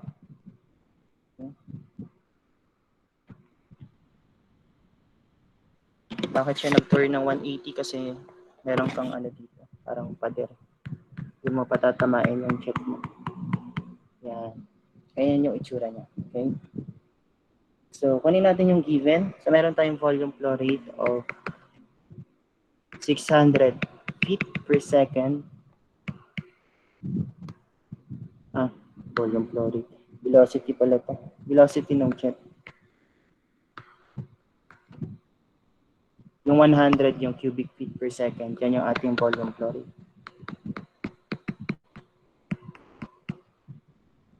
Then, theta natin is 180 degrees. Ang hinahanap is what is the horizontal force? So, FH.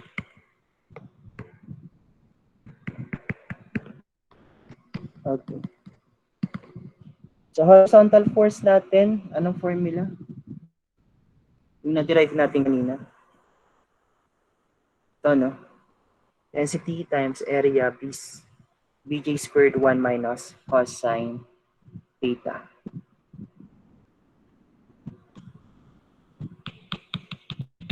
Density, area ng jet, velocity ng jet squared 1 minus cosine theta. Density natin, anong unit to? English, ano? 62.4 pound mass per cubic feet. Area natin is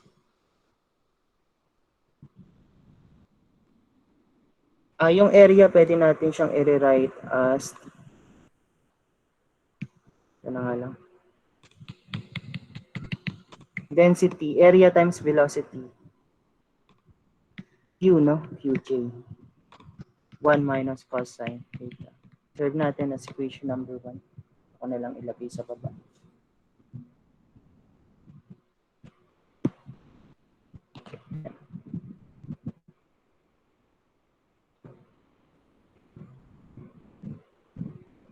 Okay. Therefore, horizontal force is equals to density 62.4 pound mass per cubic feet. Okay.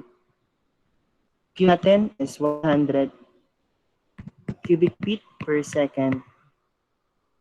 Then 1 minus cosine 180.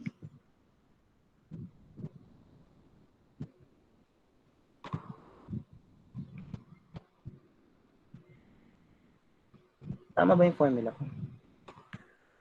Q is equals to area times velocity. May matitira pa palang velocity dito. Kasi isa lang naman ang kinuha mo. Okay. So multiply ba natin by velocity? Velocity natin is tama ba? Tama. 600 feet per second. Yan. Ngayon kasi ito isa-solve eh. Over, divide natin sa GC, 32.2 pound mass feet per pound force second squared. Okay, cancellation of units. So, cubic feet, pound mass,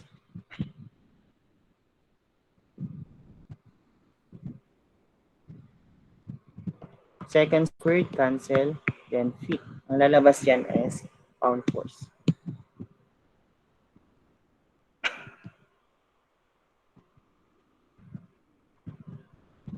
$62.4, 100, 1 minus cosine 180 times 600 over 32.9. Laki naman. Teka ha. Okay. Times 10 raised to 5. So, eng natin. 2.325. Yun, letter A. Okay. 2.325 times 10 raised to positive 5.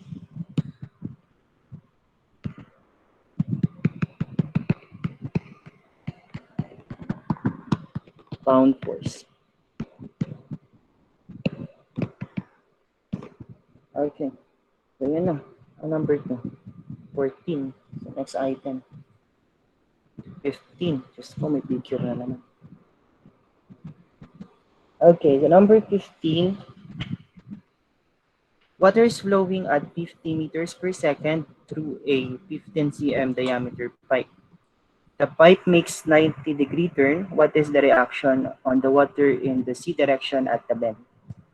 Okay, so meron daw tayong tubig, ano? So, initial condition, D1 natin, saan dito? So, nagfo-flow siya at 50 meters per second. Then, after niya mag-flow dyan, 90-degree turn daw siya. So, from here, nagganan siya. Kulay red ko na lang. From this pipe, nag-90 degree turn siya. Okay.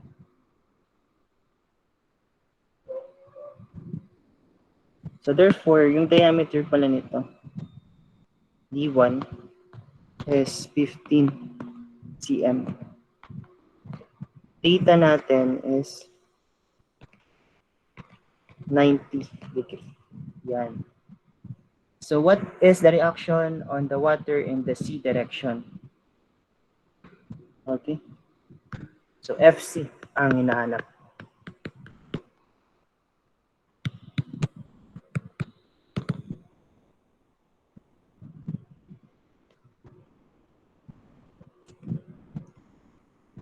Okay. So FC is equals to density times volume flow rate, velocity 2 at C minus velocity 1 at C. Okay, so yan yung ating general formula. So since yung velocity 1 mo sa C dumiretso, no? Sa point C. Therefore, yung iyong velocity at C ay same no V1. VC is equals to V1, 50 meters per second. Okay? Then at point 2, ako na lang isulat.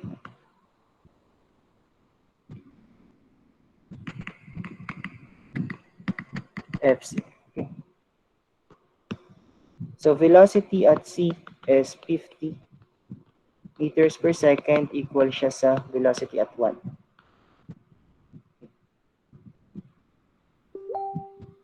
Then yung velocity at 2 mo, nung tumama siya dito, no, P2 is equals to 0 meters per second.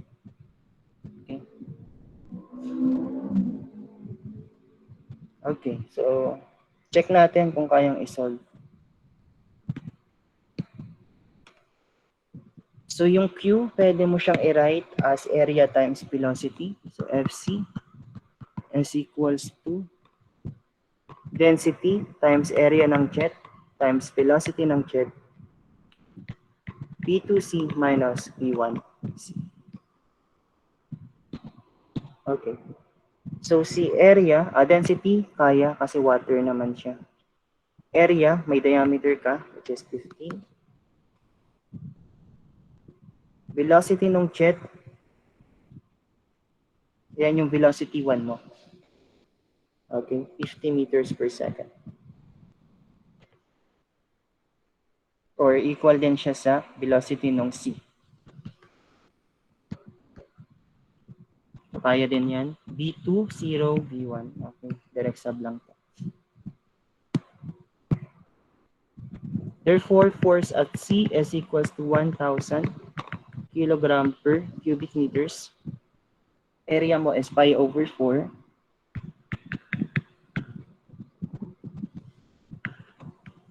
D mo is 15 over 100 squared meters squared. Velocity ng jet mo, yung velocity at C, so 50 meters per second. Velocity 2 is 0. Velocity 1 is 50 meters per second.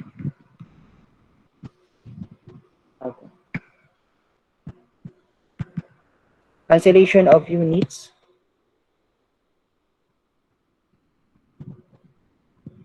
So kilogram meter per second squared is Newton. Then cancel na to. So Newton ang magiging unit natin dito.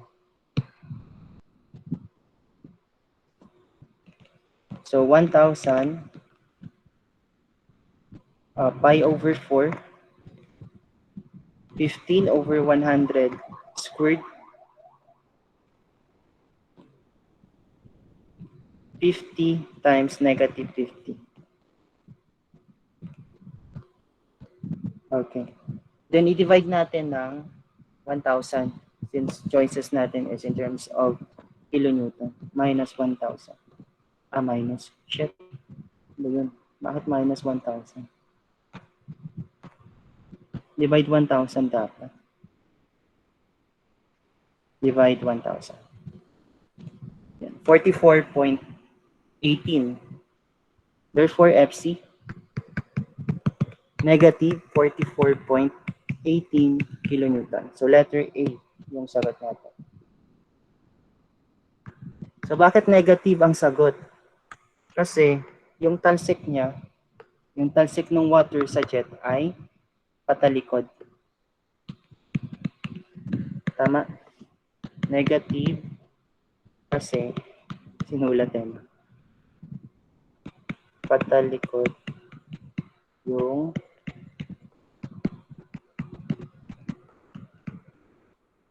ng tubig. Yan. Tama?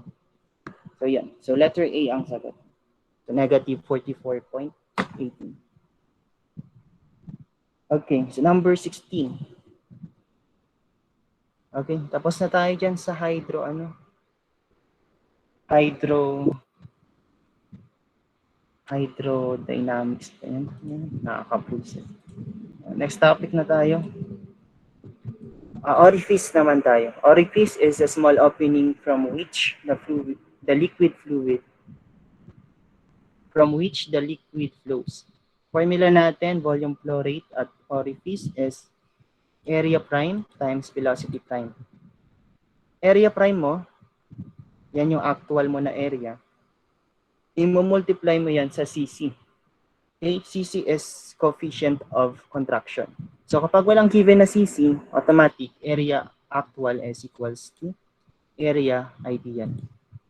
Okay? Pag walang given na CC, automatic 1 yan. Okay? Velocity prime or actual velocity is equals to CB times velocity ideal. Okay? CB is coefficient of velocity. Okay? Where kalimitang area natin dito is pi over 4 d squared. Velocity naman is square root of 2gh. So by derivation, pwede mong i-rewrite yung CB times CV as CD or coefficient of discharge. So CD is CB times CC.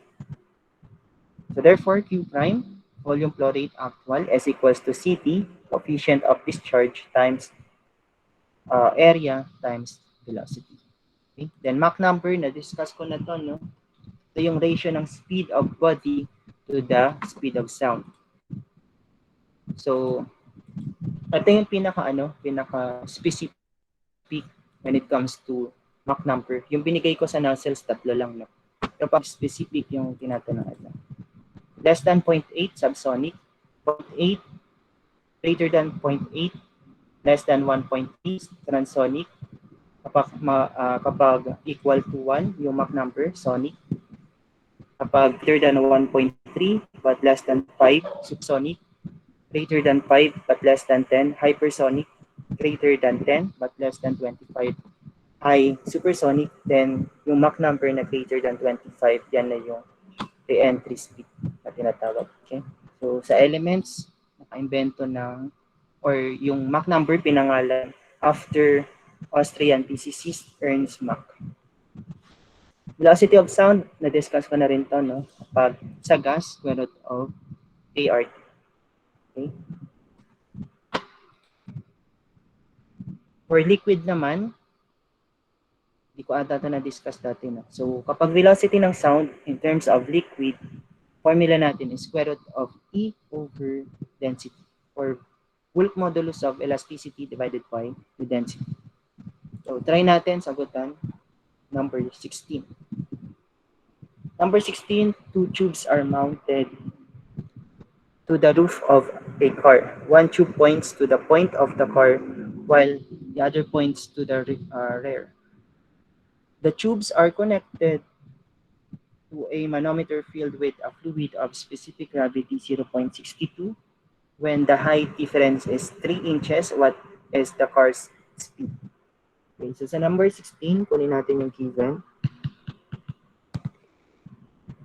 So meron tayong specific gravity nung ating fluid. Okay? So, fluid natin ay liquid. Okay? So, Sg ng ating fluid is 0.62. Then, height difference, ibig sabihin yan yung ating height ng liquid. So, 3 inch. Ang hinahanap is yung speed ng car. Velocity ng car. Okay. So, velocity ng car natin, yan, equal na yan sa velocity ng air natin. Kasi dalawa lang naman ang ating fluid dyan.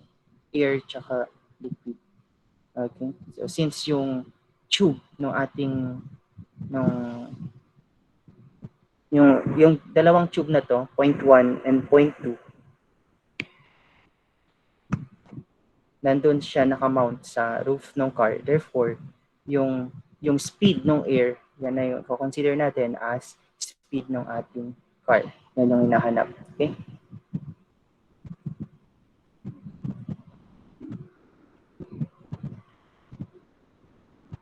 Okay. So, solution.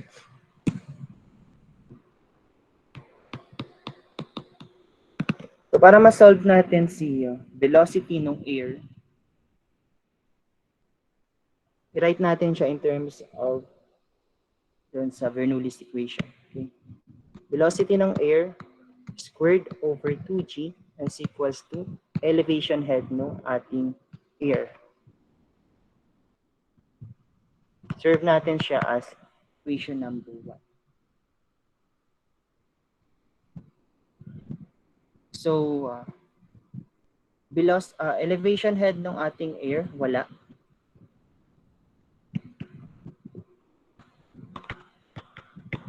Yan yung H ng air.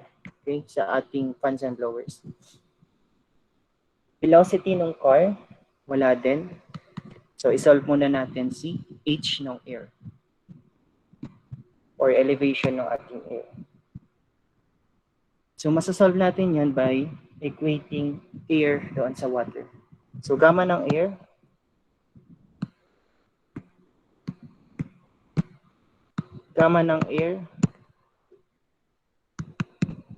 head ng air is equals to gamma ng water or gamma ng liquid, head ng liquid. Okay? Given naman si head ng liquid tsaka si SG, makuha natin to. Gamma ng air, so makukuha natin si C. Okay? So gamma ng air is 0.075 pound force per cubic feet. H ng air, yan yung ating C. Gamma ng liquid is 0.62, 62.4 pound force per cubic feet. H ng liquid natin ay yan, 3 inch. So 3 over 12 in terms of feet na siya. So unit natin dito ay in terms of feet.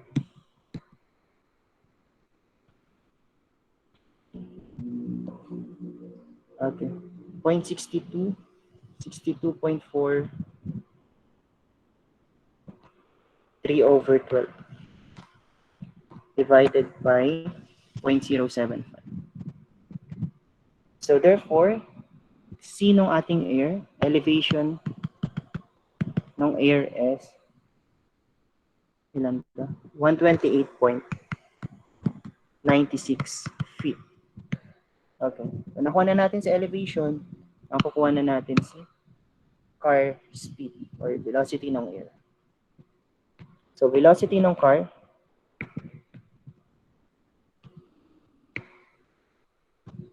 or velocity ng air over 2g is equals to C ng ating air. Velocity ng air squared to squared over 2 times 9.81. Ay, English ba to? English pala. 32.2. 32.2 feet per second squared is equals to 128.96 feet. So, ang unit mo dito is feet squared per second squared. Square root mo magiging feet per second. Therefore, velocity ng car is equals to velocity ng air is equals to square root of 128.96 over 2 times 32.2.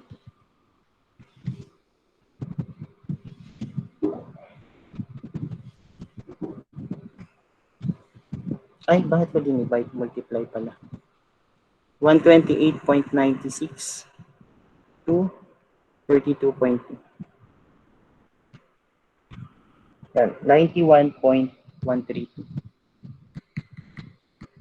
Unit natin dito is feet per second. So, check natin. Ako, naka miles per hour pala to. So, convert muna natin.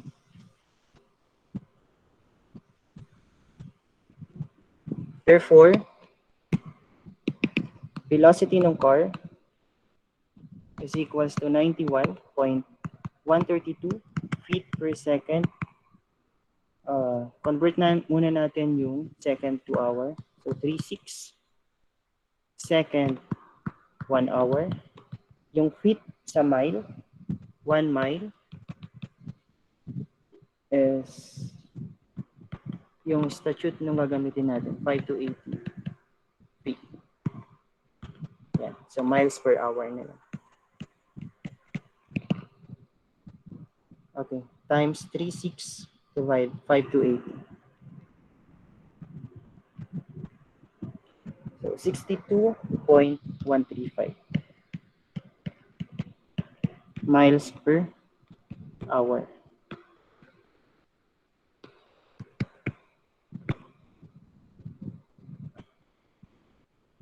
Okay. So, letter C, 62 miles per hour. Okay. So, number 17. What is the actual volumetric flow rate for the discharge of the tank shown? The coefficient of contraction for the orifice is 0.61 and the coefficient of the velocity is 0.98. Okay, kunin muna natin si given. Coefficient of contraction, 0.61. Yan yung ating CC. Coefficient of velocity, yan yung ating CV, 0.98. 8 feet, yan yung ating height. Height nung water. Yan, 8 feet. Then, meron tayong area, ideal of 0.5 feet squared. Nahanap is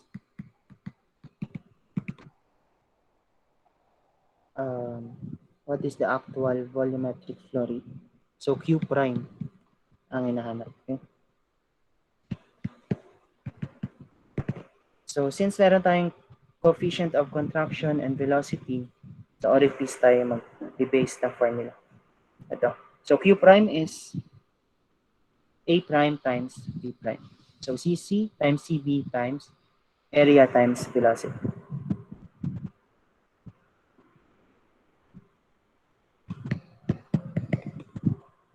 So, CC, CV, area ideal times velocity. Ideal. Wala pala tayong velocity. So, si velocity, pwede mo siyang i-write as square root of 2gh. So, therefore, Q prime is CC times CV times area times square root of 2gh since height ang given natin. Okay? Therefore, Q prime is equals to CC 0.61, CV 0.98, area natin 0.5, square root of 2 times 32.2 feet per second squared times 8 feet. Okay? So, cubic feet per second ang lalabas na unit. 0.61, 0.98, 0.5 square root of 2, 32.2 times 8. Okay, so 6.7. 784 cubic feet per second. Check natin. 6.78, so letter B.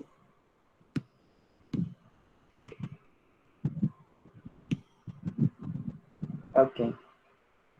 Number 18. So what is the velocity of sound in 150 150 degree Fahrenheit water if its density is 61.2 pound mass per cubic feet and the bulk modulus of elasticity is 328,000 psi. So velocity of sound ng water. No, formula natin is square root of E over density. So kahit hindi ko na isulat yung given, ano?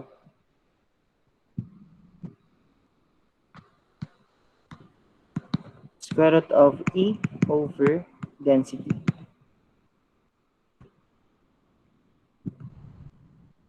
Okay. So E natin, 328,000 pound force per inch squared. Okay. Convert natin, 144 inch squared per feet squared. Divided by 61.2 pound mass per cubic feet. So, hindi mo makakancel yung pound mass sa pound force, ano? Check na natin. Density is equals to ano naman? Density is equals to gamma, no? Kaya naman pala. Cancel si inch squared. Ito, magiging isa. So, hindi mo mapapalabas si feet squared per second squared. Wala kang per second. So, gagamit ka ng GC, gravitational constant. Okay? So, lagay natin sa taas. 32.2 pound mass feet per pound force second squared. Yan. So, kailangan mo yung GC para mapalabas mo si second squared. So, pound force, cancel siya. Pound mass, cancel. So, feet, tataas to. So, magiging feet squared per second squared. Okay. Therefore, velocity ng sound is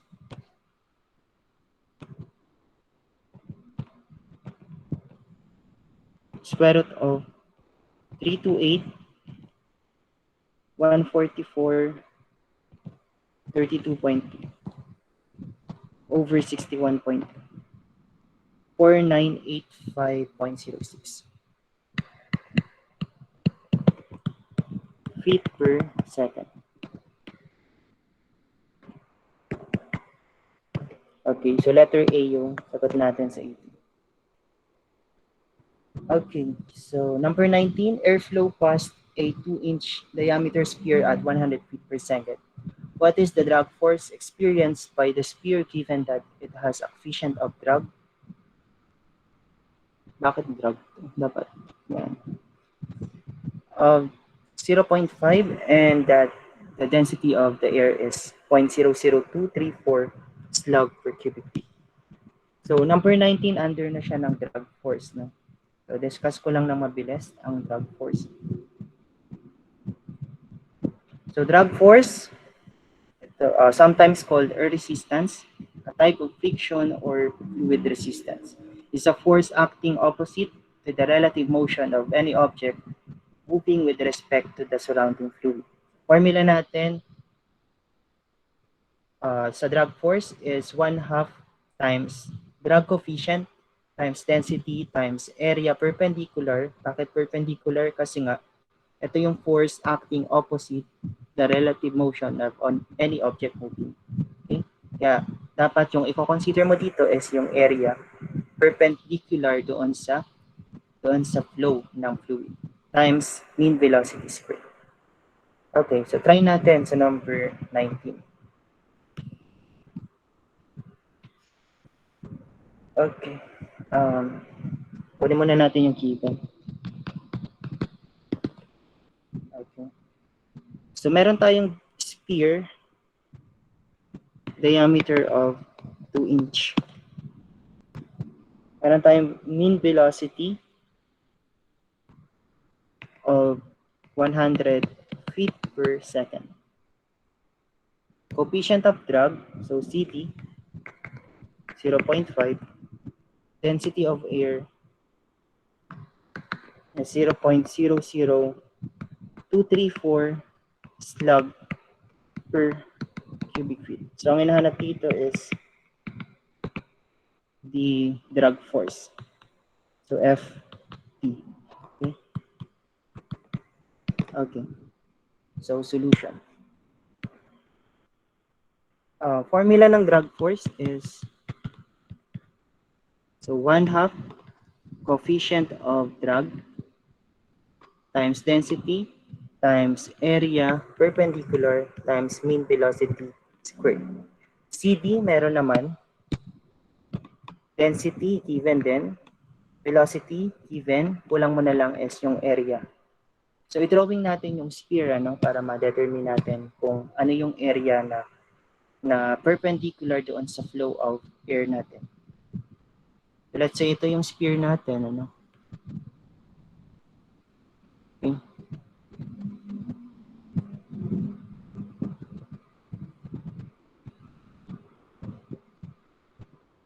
So yan yung sphere. Tapos meron daw tayong flow ng hangin.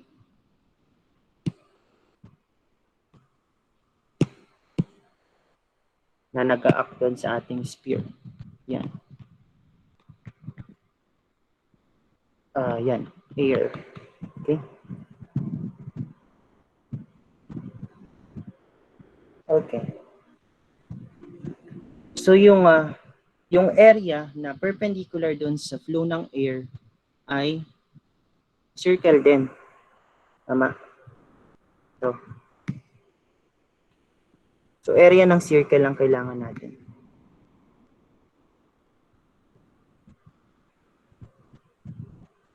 So therefore, formula natin ang drag force.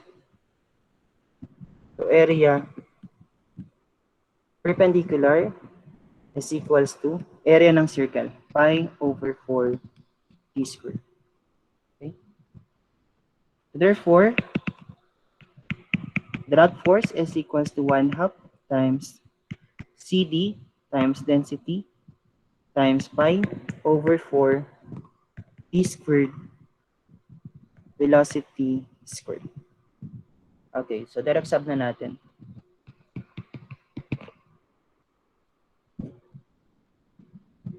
So 1/2 CD natin 0.5, density is 0.00234.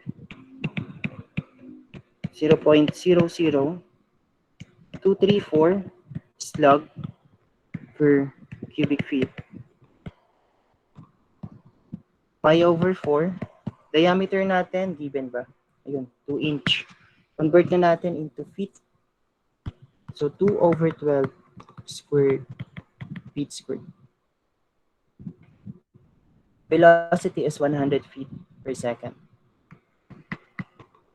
Squared feet squared per second squared. So take note nyo, since nakaslug yan, na-discuss ko na to ng first part Slug, 1 slug feet per second squared is equals to 1 pound force. Okay. So slug feet per second squared is equals to 1 pound force. Then ito, may natirang isa, plus 2, 3, so makakancel ko. So pound force yung unit natin dito.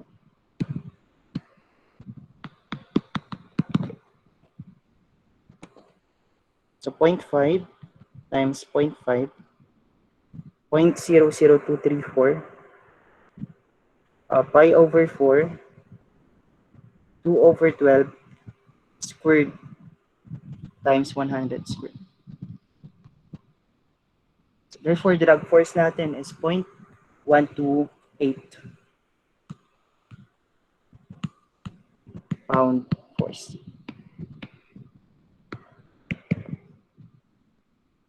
So letter C. Pag sinulat niyo yung problem sa notebook, sulat niyo rin yung choices, no? Para ma-look spam niyo din, no? Yung iba kasi hindi na sinusulat yung choices. Yung sagot na lang, hindi maluluk spam yan. Diba? Ano yan, dito lang sa C pala. No? Sulat niyo rin choices para maluk spam niyo. Okay, last item tayo. Number, ay hindi, dalawa mo pala. No? Last two item. Okay, number 20, a circular cylinder 4 meter long and 3 meter inch diameter is in an airstream. The flow velocity is 5 meters per second perpendicular to the axis of the cylinder. Given that the coefficient of drag, Cd, on the cylinder is 1.3 and the density of air is 1.225 kilogram per cubic meters, what is the force on the cylinder? Okay, so number 20, under pa rin siya ng drag force. So, kunin muna natin yung given. Meron tayong cylinder, length of 4 meters, diameter of 3 meters. The flow velocity, so meron tayong velocity. So mean velocity of 5 meters per second perpendicular to the axis of the cylinder. Coefficient of drag is 1.3. Density is 1.225 kilogram per cubic meter. Sinahanap is the drag force.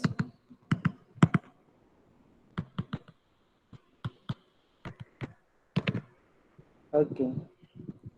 So, i-drawing natin yung cylinder para makita natin yung projected area or yung area parallel doon sa flow ng hangin.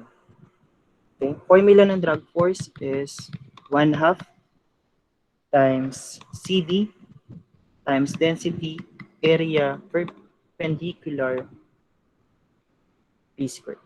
Okay. So, let's say meron tayong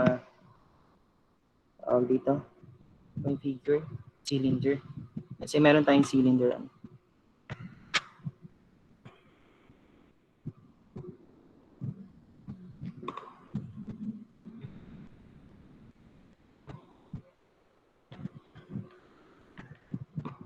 Pwede na ba yan? Yan. Okay na yan. Okay. Let's say meron tayong cylinder. So yung flow ng air natin, papunta dito. Okay. So ang ating projected area or yung area parallel, perpendicular dun sa flow ng air ay ito.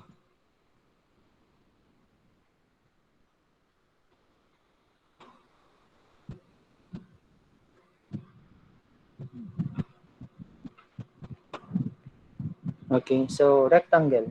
Tama. So therefore, area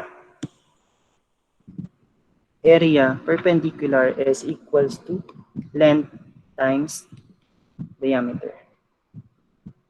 Okay. Length of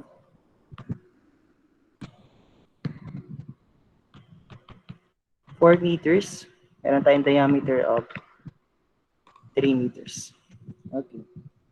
So, yeah, kaya na siyang masolve.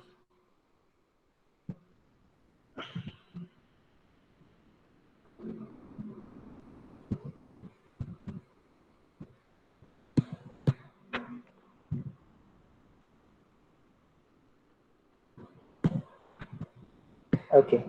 So, drag force is equals to 1/2 times CD, 1.3. Density natin ay 1.225 kilogram per cubic meters. Area is length times diameter. So 4 times 3 meters squared.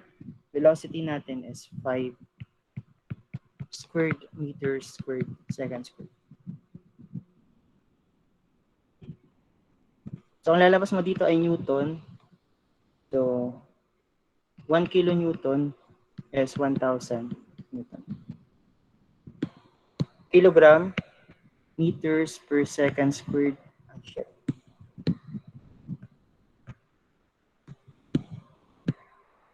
Kilogram meters per second squared is Newton. Then cancel tong cubic meters. Okay, kilonewton yung lalabas na unit dito.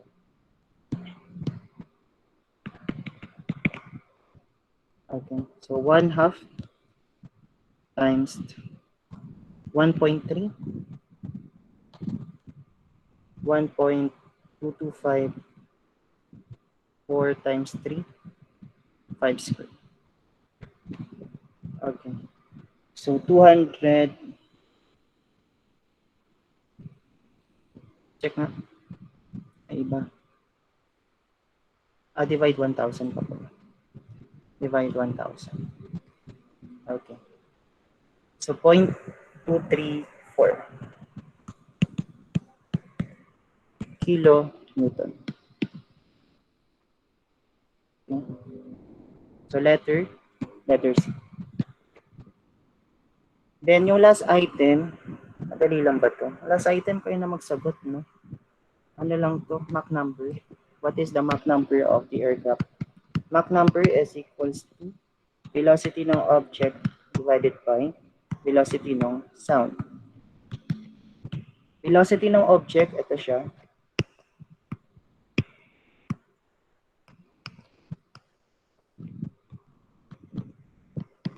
Then velocity ng sound, 29 grams per mole, no? So air. At standard naman yung 29, no? So square root of K part. At 29 grams per mole, since standard yan, yung K mo, 1.4, R mo is 0.287. So direct sub lang yan, no? Kayo na mag-solve. Okay, so yeah, that will be all for fluid mechanics. Discuss ko na lahat ng nasa syllabus. So may tanong ba regarding on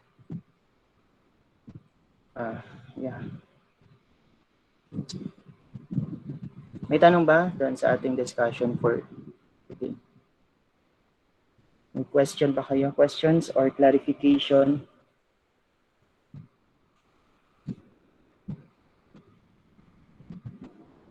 Ano, bakit ang tatahimik mo?